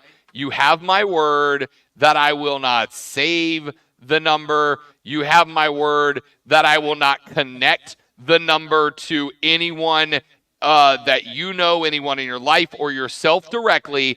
I just want you to text me fan yes or fan no to the carpros.com text line at 71307. Have you ever had that incident happen to you in public? All right, that's all. Just yes or no. You don't have to give me the story. You don't have to give me the details. I just want to know, has that ever happened to you in public? You just didn't make it to the throne in time and you ended up needing to change your pants. You don't have to answer with your name. You don't have to answer with the details of the story. You don't have to tell me what happened. I just want to know, have you ever had that happen to you? You just didn't make it to the throne room in time, and you ended up in a similar crappy situation. That's my question for you. 71307 is the carpros.com text line. You do not have to answer any more details other than yes or no. Has that ever happened to you? 71307. Start your text with fan and then put yes or then put no. Because I suspect this has happened to a lot more of us than some of us might be willing to admit. All right? It's just a reality. It just is. It happens to people, but I want to know the percentage of people. Your name will never be acknowledged. Your phone number is never going to be discussed or revealed. I just want to know, yes or no, this has happened. Has this happened to you? I have gotten already, Lonzo, 4 responses. Yes, on a cruise. Hell yes, and more than once. Yes, in downtown Charleston, I had some questionable seafood, and I was going, and then I'm not going to read the rest of that text. And then the last text just says, yep. So this is not... Wait, what's questionable seafood? Is that like sushi that looked warm or something? I don't... Yeah. I'm assuming it's just seafood that you ate, and within a handful of minutes you went, uh-oh, Good thing I'm not on an airplane right now. Texture says, honestly, no, but yes, twice at home. I mean, if it's going to happen, that's the place for it to happen, right? Let's take a break. When we come back, I promise all sports in the next hour. We got to talk about the rest of college football. It is NFL Week 1. In the opening segment, Lonzo and I will give you our divisional winners across the NFL. By the way, 12 text, and the answer is all yeses so far. Unbelievable, ladies and gentlemen. Back after this for Hour 3 of the Rob Brown Show in the Fan Upstate. Panthers updates every weekday at 10:15 a.m. and 6:15 p.m. all season.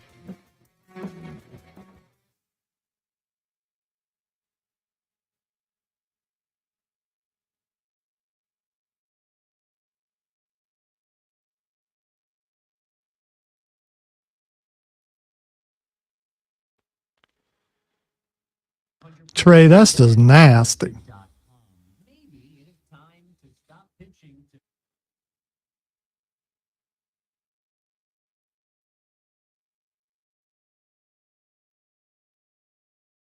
Keegan, my dude. Why admit that?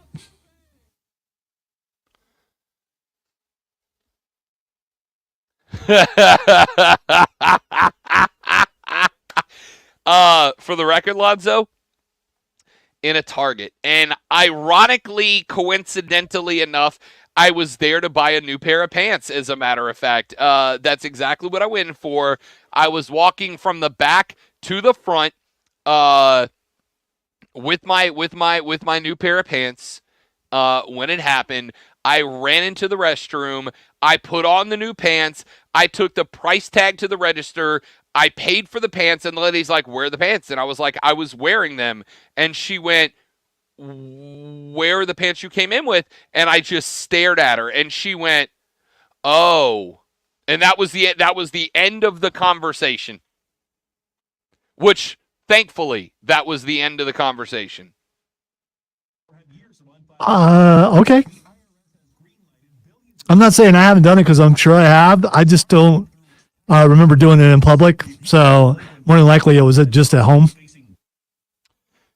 Good for you for not remembering having done it in public, because it is a... probably the best thing to do is, if you did have that happen in public, is to never remember it. I'm just guessing. I mean, ideally I would not. But, our trauma tends to stick with us sometimes. Didn't that day. You threw it in the trash. I see what you did there. That's good work. That's real good work. Real good work. Worst part was I went back in the restaurant. Sav texted me, "Is everything okay? Did you forget something?" Yep, my dignity and self-respect.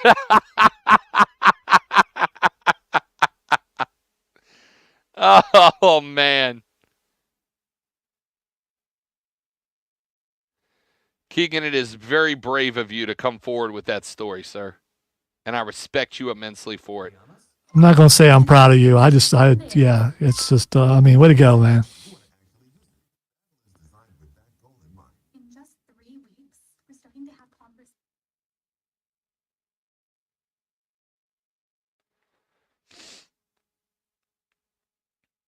One texter on the text line just said, "When I drank liquor, I did it like it was my job. It drove me to quit drinking."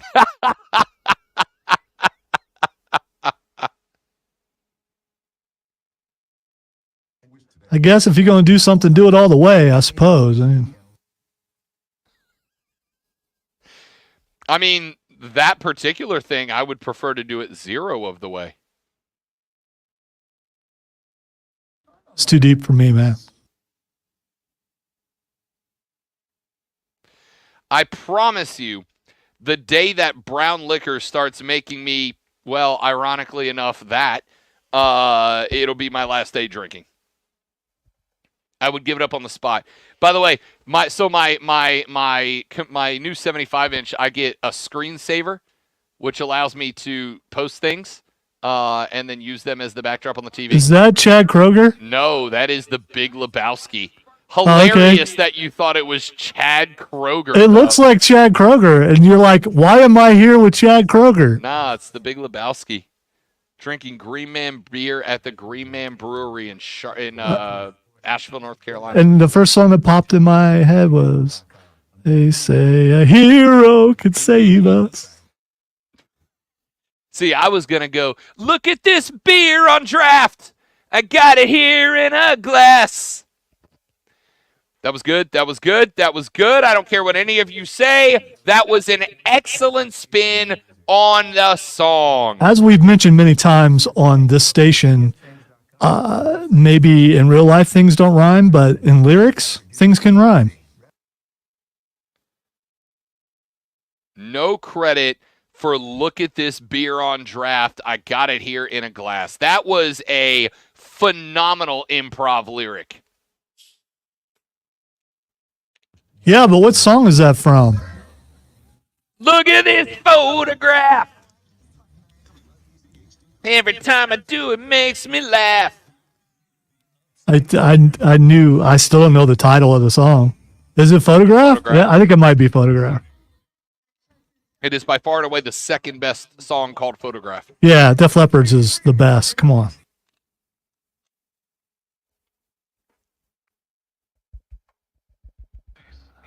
I don't need your. State.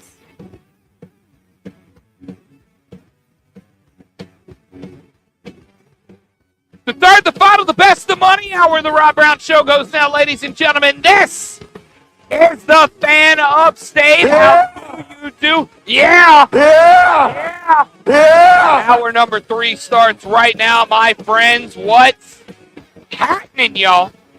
Everybody doing all right? Everybody doing good? Yeah, good.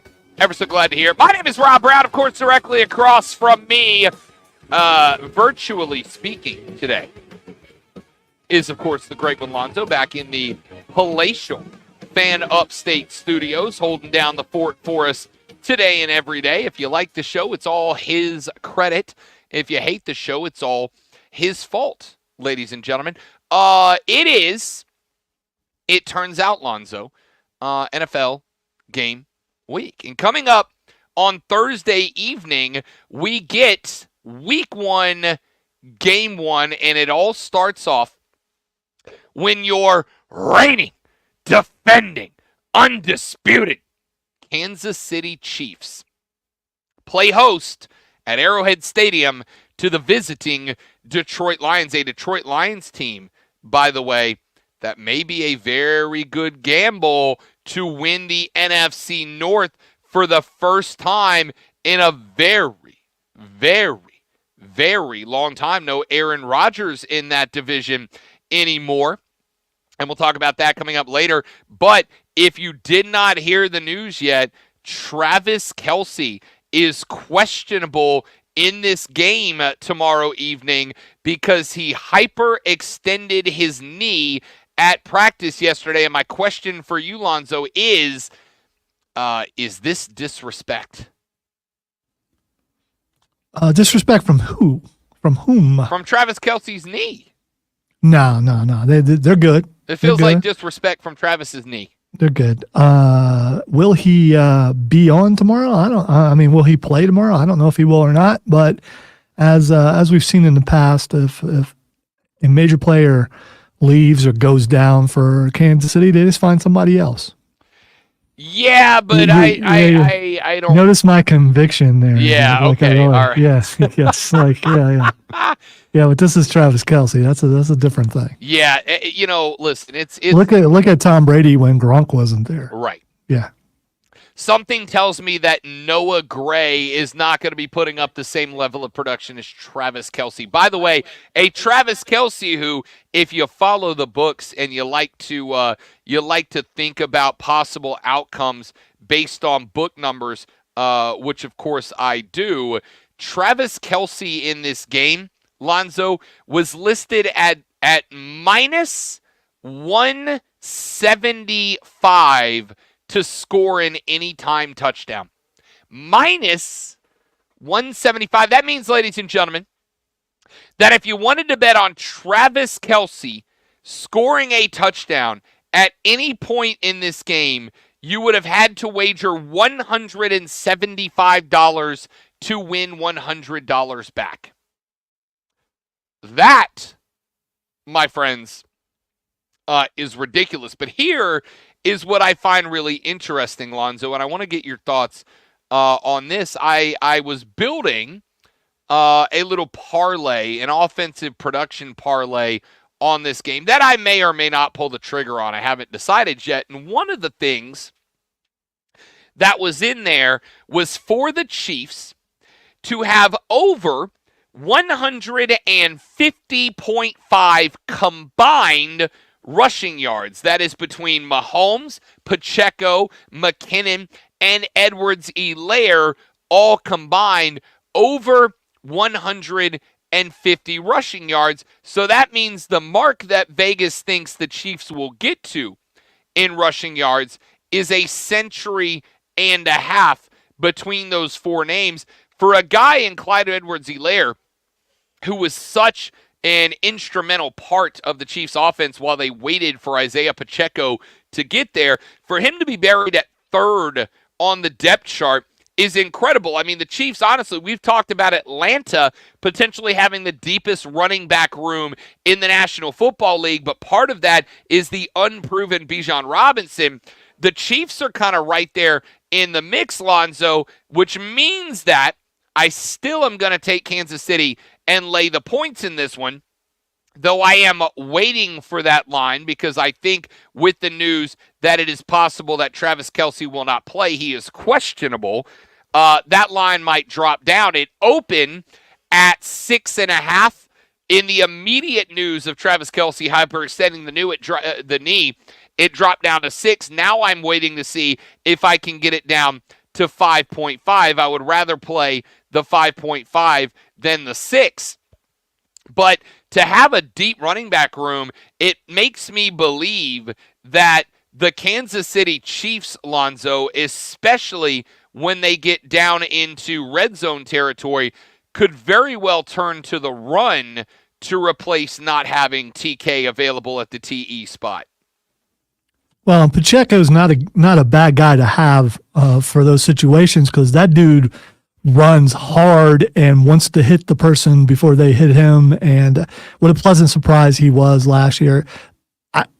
But they got some new receivers. There's some other people there. They still have Patrick Mahomes last I checked. I was already concerned about this game with a healthy Travis Kelce because of Detroit's been coming on, especially near the end of last year. They looked really good, except for, against the Panthers. But they looked really good the majority of the games last year. And a lot of hype going on around Detroit right now. A lot of hype going on. Not to the point of being disrespectful to Kansas City, but a lot of hype. I mean, no one dares disrespect the Chiefs. We don't want to see another. Oh, that's disrespect right there. Just saying that's disrespect. If Jim Croce were around today, he would change a line and put, "And you don't disrespect the Chiefs." Nah. Yeah. Nailed it. Nailed it. I liked it. So I am greatly intrigued by this game because, as you mentioned, the Detroit Lions, Lonzo, for the very first time in a very long time, the Lions have what's that feeling? What's that feeling when you're like something good might happen and I think that it will? Like there's a possibility something good could happen today and I'm leaning towards the possibility of it happening being the primary feeling I want to have? I don't know, but now I got more than a feeling for Boston stuck in my head. I don't know what that's called. I don't know what that feeling is. I think it's called hope. Is it hope? Is that what it is? Yeah, I mean some teams the Chiefs have not had to lean on hope in a while, right? So it's understandable that Lonzo forgot that word, but the Lions have hope right now because hey, I hope that Travis Kelce's knee's okay. That's hoping, right? Yes. Yes, it is very hoping, to be honest with you. I hope for your sake that it is. This game's going to be good. This game's going to be interesting. I'm taking Kansas City, and frankly, if it drops to 5.5, I'll probably lay the points on it, though I'm not 100% committed to it yet. But it's going to be a great Week 1 game, man, because of the fact that the Lions have hope, and the Lions have a coach now in Dan Campbell that has given us a reason, and by us, of course, I mean Detroit fans, of which I am not one, a reason to have that hope. This is a team that's got some attitude. It's got some flair. Yeah, they've lost a couple players. Jamal being down in New Orleans now is a big hit to the run game. But they've got Amon St. Raw, who I think is going to be probably one of the best wide receivers fantasy-wise in the National Football League this year. Dude was targeted like 195 times last year. Some ridiculous number like that. He's going to be very good. So we're going to talk some more NFL as the week progresses. But I do want to get into some of the other NCAA football reactions from Week 1. And I do want to start with Coach Prime and his Colorado Buffaloes, because I think that this is, frankly, a complicated conversation to have for a couple of reasons. The first reason is I really do think a lot of people overvalued TCU. I think a lot of people overvalued TCU. Listen, I'm not saying that TCU is not a good team. They're going to be a fine team. But I think a lot of people came into this season thinking that this was going to be the same TCU team from last year, and it's not. You lost a Heisman caliber quarterback. You lost your best wide receiver. You lost your best running back, and you lost the offensive coordinator who was there to tie all of those cats together, who, of course, now is the OC right down the road at Clemson. And Garrett Riley, explain to me in what world TCU was anywhere close to the team that they were last year. Let's just call it what it is. There's not one. There's no world. So the win for Deion and his Buffaloes was good. But I'm going to tell you, I laid down 9 off the top of my head. I laid down 9 college football bets this weekend. Okay? 9 of them. I went 8 for 9, and the only one that I missed was a 5-leg parlay that I missed by a grand total of 12.5 rushing yards. That was going to be a payout of 12-1. And Colorado covering 20.5 was without a doubt one of those. Okay?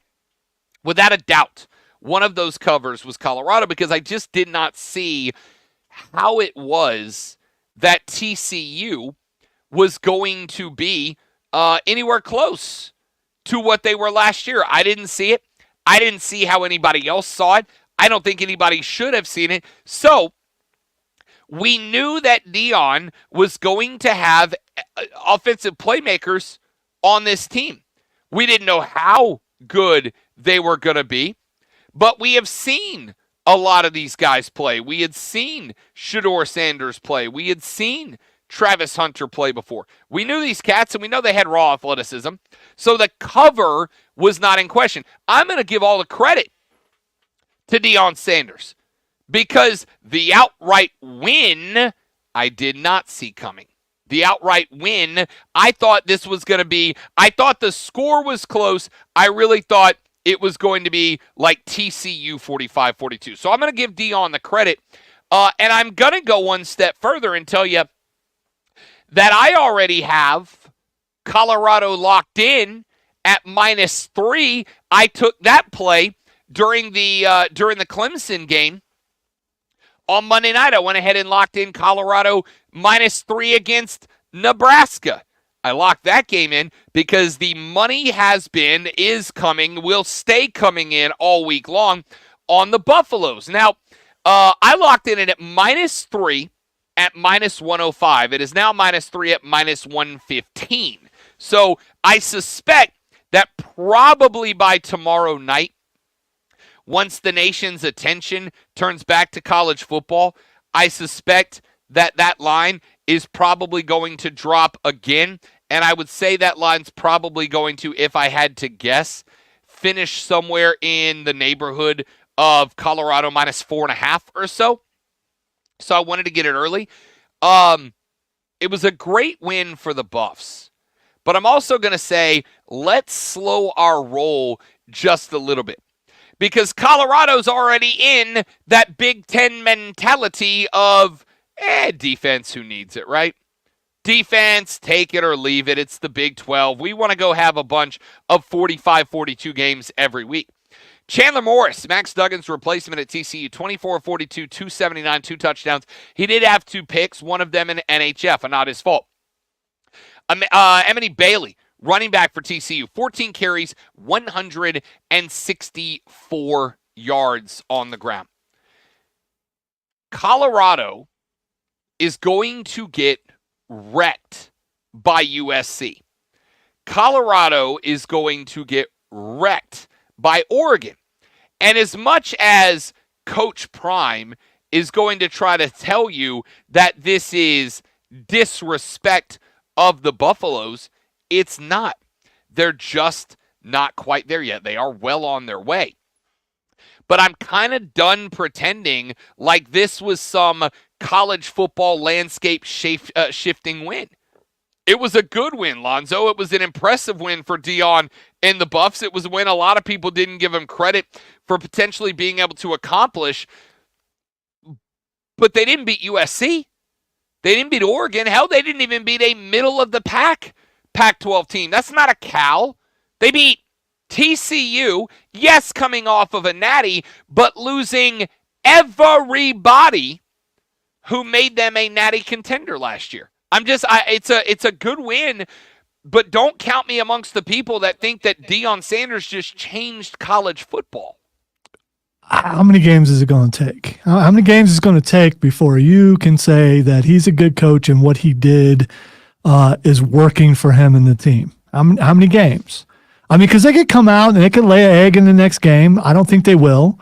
I think they look pretty good. I think they got some really good players, including quarterback, including a certain guy who played both ways, which is a big deal, and especially in today's game, and look good on both sides of the ball. I mean, they've got some players, and they're doing things the way you do it these days in free agency. You build the team the way you want it, and see what happens. So if they came out and laid an egg, it would have been, he got rid of all their good players and everything, and this is exactly what we thought would happen. But because it didn't, now people are having to figure out how to approach this because it just might work. I'm not saying they're going to win a national championship, but they look pretty good in game 1. Let's see if they can play as well or even better in game 2.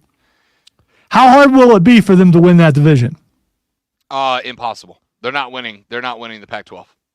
They're not going to win the Pac-12. They are not going to run with USC. They are not going to run with Oregon. They're not going to. DJ Uiagalelei could theoretically put up 5 touchdowns on that Colorado defense. He could, but then they could also put up 6 on DJ's team. I mean, the thing is that offense looks really good. The defense, I don't know yet. We'll have to see when they play a better offense. But I thought that offense looked really good. And speaking of defense, how many interceptions did they get? So never mind on that either. I'm not going to go, this didn't work. I think this is working, and I think Deion is going to win at every level. Let me be abundantly clear here. I am not saying oh, Dion got rid of all of his good players. That team won 2 games last year. Right. Exactly. So, I'm not going to So forget that 3-year plan. I mean, because the way college football is just NFL light right now. You come in, you clean house. Yeah, I know the kids, but you know what? Those kids are not really kids. They're adults. And as you've said, they can handle adult money. Then they can handle adult situations where you come in and they go, you know what? You're not right for us. We've changed regimes. There's a transfer portal, which is what he said. And hopefully some of them ended up on pretty good teams. They didn't end up on the one that won last week, though. They most certainly did not. Here's all I'm saying. It was a good win. It was a win over a mid team in TCU. I know they played for a natty last year, but they are now a mid team. That's just what they are at this point. So a good win over a mid team. Now they get Nebraska, a team that, by the way, this game is at Colorado. So Nebraska gets up out of Lincoln, a place that through 1 week treated them very. Who's the coach for Nebraska? That, of course, would be Matthew Rule. Are you going to praise what he's done for that? Because I want to hear that. No, absolutely not. Are you kidding me? Nebraska stunk in week 1, man. Well, I'm sure they're all one of us or one of them now, so they're ready to go. Yeah, no, Nebraska is not very good either. So again, for the record, while I sit here and say what I'm saying, I have already put money on Colorado for this weekend. My bet was locked in before anybody else that you're going to listen to today. I put money down on Colorado so I could snag them at that -3 number. I think they will beat Nebraska. I think, in fact, they're going to beat Nebraska, and it's probably going to be a similar score, something in the neighborhood of like 45-40, 45-37, something like that. I like them to throw the ball all over the field against the Huskers, with no doubt. All I'm saying is maybe let's pump the brakes on the folks that are putting Dion and his Buffs into a playoff picture already, all right? Again, when Dion came in and started telling the kids that were already on the program, y'all go ahead and find yourself somewhere to play in the portal because I'm bringing my dudes in. Frankly, it just kind of felt gross, all right? But here's the reality. If it works, it's the way we're going to do it moving forward. If it works, it is the way it's going to be done moving forward. Yeah, because here's what he's doing. He's doing what people have been doing or what teams have been doing subtly with, 5 or 6 players here, 7 or 8 players. And he's just come in and said, forget that. We're going to just do the whole thing. And then someone's going to go, wow, that worked for him. Let me do it. And it won't work for them. In order to pull off what Dion's pulled off, I think you have to do one of two things. You either have to go to a school that has that image, that branding in Alabama, or you got to be Deion Sanders, right? Like generic creative coach X is not going to be able to do what Deion Sanders just did. You're not going to be Deion. You're just not. Right. Because no one is him but him. A lot of people have tried. None have succeeded. So, to be clear, what Deion has done so far is absolutely worthy of attention and conversation. I'm just saying maybe let's not put him in the playoff picture just yet because the TCU win is not wild. Let's take a break. When we come back here in just a minute, got a few more games out of the top 25 I want to talk about. We got to talk Florida, Utah. We have got to talk Florida State, LSU, Oregon State, San Jose State, and we'll run through all of them when we come back. I am Rob Brown. The great one, Lonzo, is on the 1s and 2s, and the Rob Brown Show rolls on next. It is the Fan Upstate. QC. Buckle up and get ready for a wild ride of sports talk. This is the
enough for it to actually be funk. 873-7171. Hey, Rob Bradford here. I have set out on a mission with my good friends at FanDuel to prove what I have known for some time. Baseball isn't boring.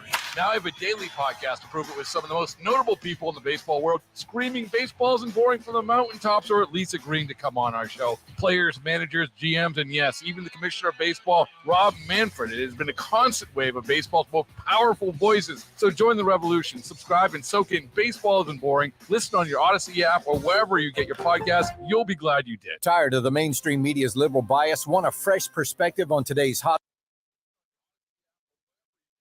Guess I left that on again. Oh well. Since this is my last day, I guess it doesn't matter.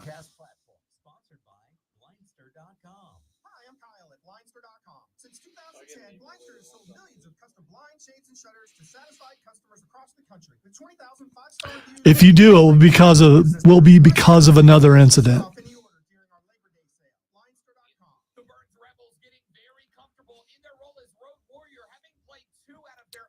I can tell you where you can hear all about that, Keegan. Sorry, I cut that commercial off since it was so important for you.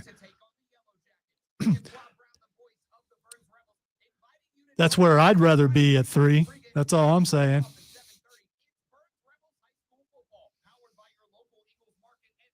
Federal Credit Union on the Fan Upstate. 97.1 FM Spartanburg, 97.7 FM Greenville, and free on the... More than the scores. Real sports talk for real sports fans. The Rob Brown Show. Now 9 to noon. The Fan. Upstate.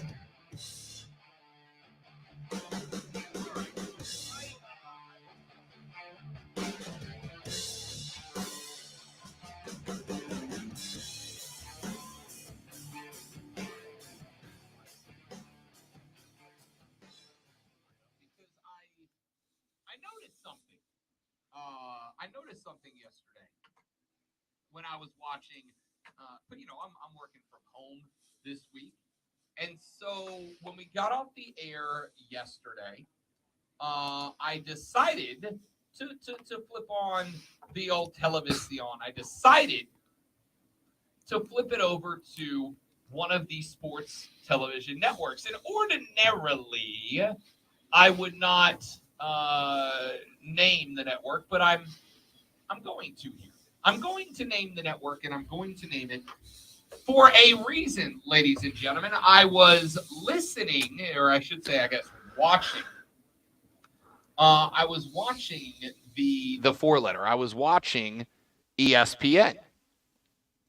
And in watching ESPN, they ran a segment entitled ACC issues or something very similar to that. But basically, it was talking about the struggles of the Atlantic Coast Conference in Week 1 football. And they mentioned in that, they mentioned a couple of different games. They mentioned Georgia Tech, a team that I told you I actually like to surprise some people this year in the ACC, losing to Louisville. They mentioned Virginia getting racked by Tennessee. They mentioned Boston College taking an L from Northern Illinois. And I found it interesting that of the games within the Atlantic Coast Conference, those are the games they elected to feature as the discussion points. And what they did not mention in the segment, the struggles of the Atlantic Coast Conference. What they did not mention was, how about Miami beating Miami 38-3? They did not mention Pittsburgh putting up a 45-7 spot on Wofford. They did not mention Syracuse beating Colgate 65-0. They did not mention Virginia Tech beating Old Dominion 36-17, and they most certainly did not mention North Carolina beating South Carolina 31-17, and they most certainly did not mention Florida State University beating LSU 45-24. And I found that, to be honest with you, very intriguing. And I found that very intriguing because, if you think about it, the ACC right now is doing its darndest to stay alive. As I have mentioned to you multiple times, the additions of Cal, Stanford, and SMU were not additions that were made to make football better. They were made so that FSU and Clemson could not slam the red abort button and blow up the Atlantic Coast Conference from the inside out. But I've also told you that you and I and everybody else know there is one thing that the ACC can do right now in order to save itself. And that one thing is what? Put good football on the field. Put a good product out on the field, right? Now, ESPN does have, in my ever so humble opinion, a very valid reason that they would be happy to see the ACC fall. And that reason is there are a few money makers within the ACC that would then become possible pickups of the Southeastern Conference. If they become possible pickups for the Southeastern Conference, ESPN would be the beneficiaries of that, at least to some degree. Now, why then would ESPN elect yesterday to run a segment in a weekend where FSU decimated LSU, an LSU team, by the way, out of the Southeastern Conference, picked by many, myself included, to be a playoff team at the end of the year? Why would they not mention that? Why would they list Clemson's problems with Duke as the highlight of the weekend and not the fact that the Duke Blue Devils suddenly look like a genuinely competitive college football program? The answer, amigos, is very simple. The answer is because ESPN would be perfectly happy if the ACC was to fall. And in order to make the ACC fall, you've got to make them look like a joke of a conference. And so you schedule your programming to do so. If you were to point out that FSU didn't just beat LSU, but demolished LSU, you would be making an argument that the top of the ACC is lockstep with the top of the Southeastern Conference. If you were to mention that the number 9 Clemson Tigers were knocked off by the Duke Blue Devils, and you were not to frame it as what an uncategorical disaster for the Clemson Tigers, instead of framing it as Mike Elko has just made Duke a team that could be a problem, the ACC looks worse. If you don't focus on the teams that won the games they were supposed to win the way that they were supposed to win them, Vatek over Old Dominion, Syracuse over Colgate, Pittsburgh over Wofford. If you don't mention Miami over Miami, NC State over UConn, if you don't mention UNC knocking off USC, and instead you just focused on the perceived shortcomings of the ACC, you can take steps forward in making the ACC look worse.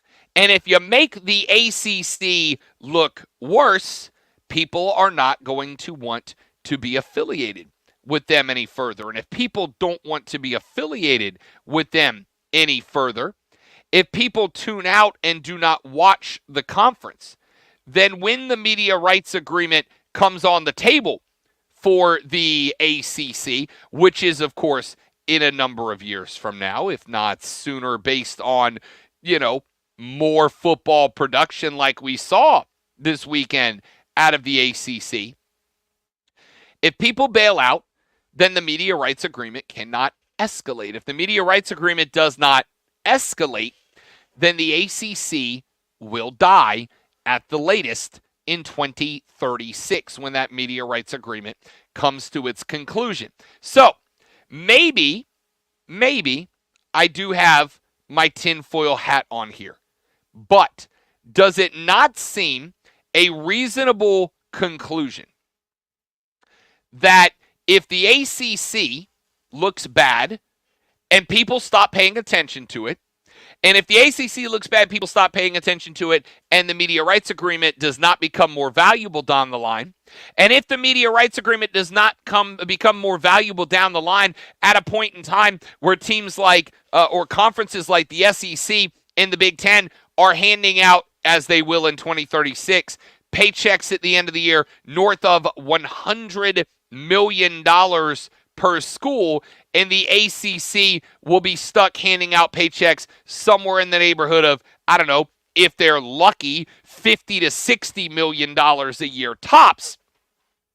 It makes it easier to push the ACC towards disbanding. It makes it easier to put schools like Clemson and Florida State and North Carolina back on the table for a further round of massive realignment.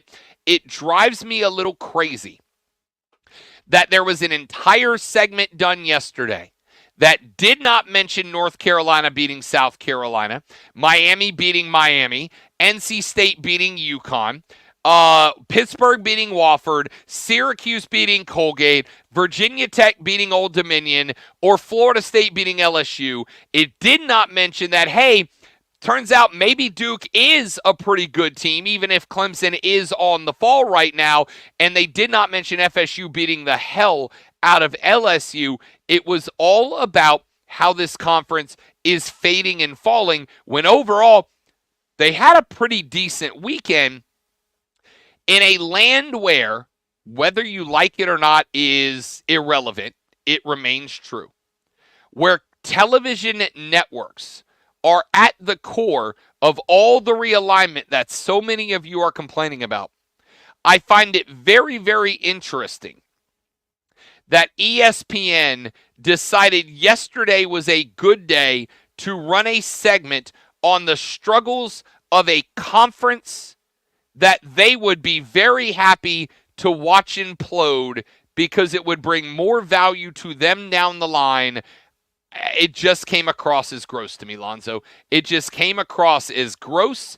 It came across, for all the people who have complained about realignment, this should infuriate you, because to me, and again, maybe I got a tinfoil hat on, but it came across to me as a way to make the ACC look bad so that they could continue to work towards driving down that revenue and ending up with a couple of crown jewel schools in the ACC on the table, whether it's 2 or 5 or 9 years from now, for ESPN to once again grow the Southeastern Conference, their biggest moneymaker in college football.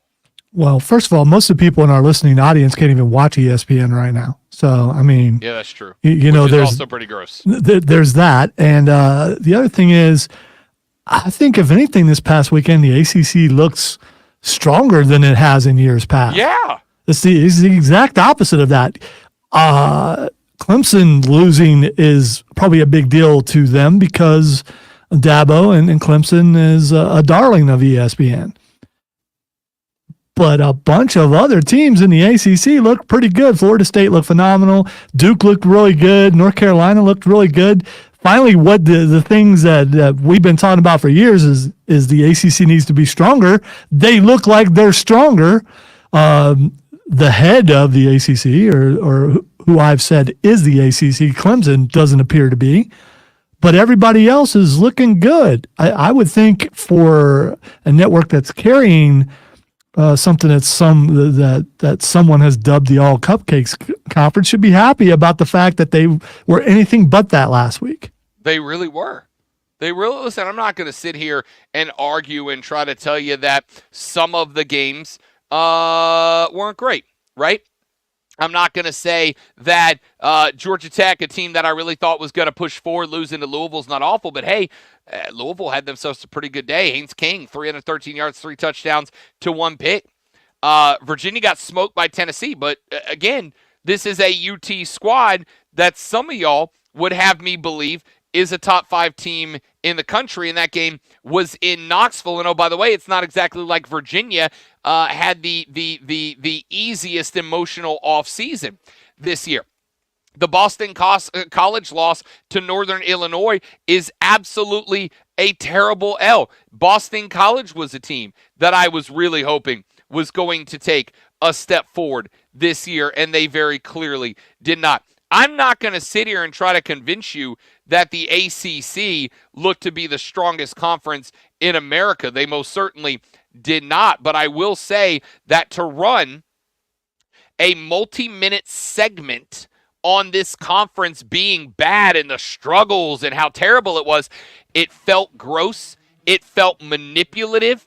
It felt to me like ESPN went, hey, if we can make the ACC look like a joke and we can get people to stop tuning into it on the regular, then we might be able to create a situation that in a few years, when their media rights agreement comes up for negotiations, we can get people not watching, which means that that media rights agreement value goes down, which means that an FSU and a Clemson will absolutely decide not to rejoin, which means we could pick them up to the SEC and make more money off of them. It just feels very manipulative. It feels very gross. And for those of you who have been anti-college football realignment over the years, you should absolutely be infuriated by that. Back after this to wrap up the show. It is the Rob Brown Show. It is the Fan Upstate. This is WWE Intercontinental Champion, der Ringgeneral Gunther, and you're listening to the Rob Brown Show on the Fan Upstate.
Hey, what's that video I sent you? It's pretty short. Twitter? I mean, X? Yes.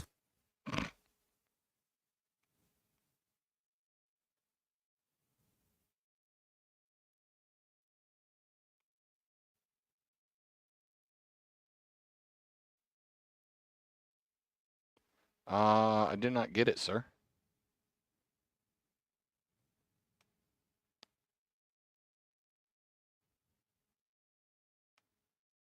Oh, yeah, I did. Yeah, I did. Oh yeah, I saw that yesterday. I got to tell you, If you're gonna throw a punch and you're gonna miss, but you throw it so hard that you end up flipping on your head. I mean, that's the thing that stood out to me. Also, don't mess with truckers, but you know. So I have gotten the last couple of years more brazen. I don't like conflict, but I've gotten recently more brazen in telling, like when somebody's acting like a menace to society in public, like telling them like, hey man, that's not, like, you're breaking societal contracts. And Courtney hates it. She's like, stop, I need you to stop. And I'm like, why? And she's like, you never know when somebody's going to snap, right? Like when somebody's going to go psychopath on you, and it's going to be way worse. Like you're going to tell somebody they need to put their basket back in the basket corral, and they're going to pull a gun on you for it. And I'm always like, that can't happen in real life. And then I see videos like that. And granted, so for those of you who haven't seen the video, there's a video going around on the social media right now of a guy. I don't know what it is that happened, but there's a guy who walks up to a parked semi truck, and he's like wailing on the semi truck, right? And the semi truck driver gets out of the truck with a baseball bat, a cobia bat. It's not a full size baseball bat; it's like a half size bat, but it's a bat. And he starts getting after this cat, man. Starts getting after this guy. The guy is running and trying to fight him at the same time. The dude throws a punch at the dude so hard, and he does not connect, that his body weight and momentum flips him over onto his head. Upstate, 97.7 FM Greenville, 97.1 FM Spartanburg. From the Free Odyssey. CBS Sports Radio. And now, the Rob Brown Show presents Twitter.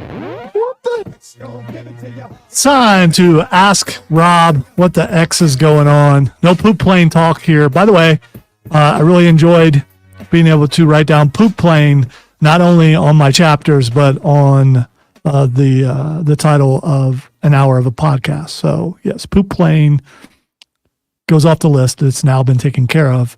I won't tell you what the rest of the list is. It will happen organically, like what happened on the poop plane. The first thing that's Xing, yo, is Becky Lynch. So WWE Payback took place this weekend, and in WWE Payback, Becky Lynch took on Trish Stratus, an absolute legend of the women's wrestling profession. Best of all time. In a cage match, and Becky Lynch got the W. It was followed, of course, by Trish turning on Zoe Starks, her partner in crime, and all this. That being said, I think the interesting part is that after the match was over, Becky Lynch ended up in a confrontation with current NXT champion Tiff, and my assumption is that Becky Lynch showed up on NXT last night. All right, this is why it is trending, or Xing, if you will. Yo. And we're going to get in depth with that tomorrow at 11:20 if I'm here. So, I mean, you know, if I should happen to still be here, we'll talk about that. I suspect that you will be, Great One, and I am looking forward to Fight Club with the Great One tomorrow. Might happen later. You never know. All right, the next thing that's Xing is Starfield. So the newest game from Bethesda Studios has dropped. It is called Starfield. I have one major problem with it, Lonzo, and it is that, unfortunately, Rob's dedicated money to up the console game, which was the plan, instead got dumped into this beautiful new 75-inch television that is sitting to my left. That's a big TV, man. It's like sitting in front of a theater screen. Honestly, it is. And I'll put it to you this way. When I got it, the fiance came home, and she was like, that's a little much. It's kind of extra, right? And I was like, nope, I think it's amazing. And she's like, I love you, but it's too big. That television is too big. And I'm like, nah, I don't think it is. And then, Lonzo, the day that it got set up, wouldn't you know it, at about 7:30 that night, she just happened to find her way into the bro cave onto the couch behind me. She happened to take up a spot to ask if she could test out the TV with an episode of Law and Order SVU, and wouldn't you know it, the last 3 consecutive nights, guess where the fiance has been ending her evenings before bedtime? In front of my movie theater television screen.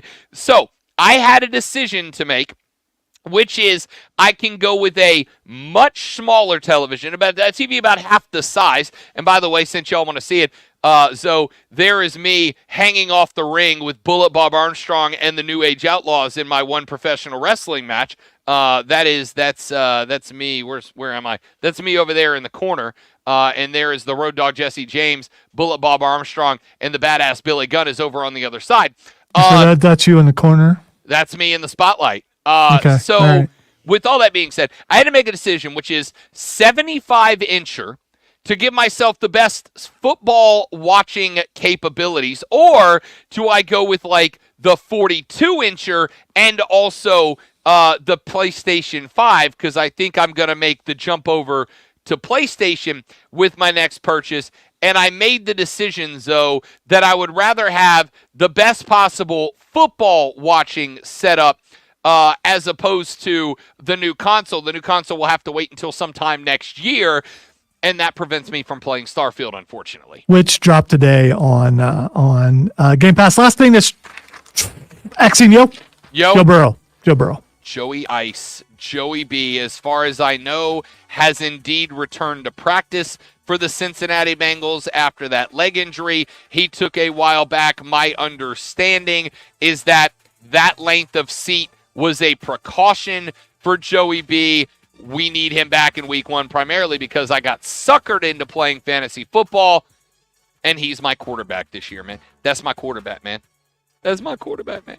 That's it for us, kids. Thanks for enjoying the show. I hope you did. Tomorrow, Fight Club, Rashad Beard, Emily Adams, and more. Y'all have a great rest of your day. We'll see you back here tomorrow to do it all over again, but better, on the Rob Brown Show in the Fan Upstate later. Yeah! For the best Carolina Panthers coverage all season long, there's one choice, the Fan Upstate. I'm Ty Burrell, actor and small business owner. I'm going to show you my 5 steps for Been fun making a working with perfect you. radio ad. This one's about innovation refunds and the ERC. You deserve an Emmy for your work, As a small sir. business owner, I know that filing for the ERC tax refund. I'll settle for Star Wars, but that's Also, fine. I like Oh, you meant to today? sell copies. Yeah, absolutely. Step 2, cold hard info. The ERC. Ladies and gentlemen, you're all amazing. Thanks so much for hanging out. Hope you enjoyed the show. We will see you back here tomorrow. Tell your friends about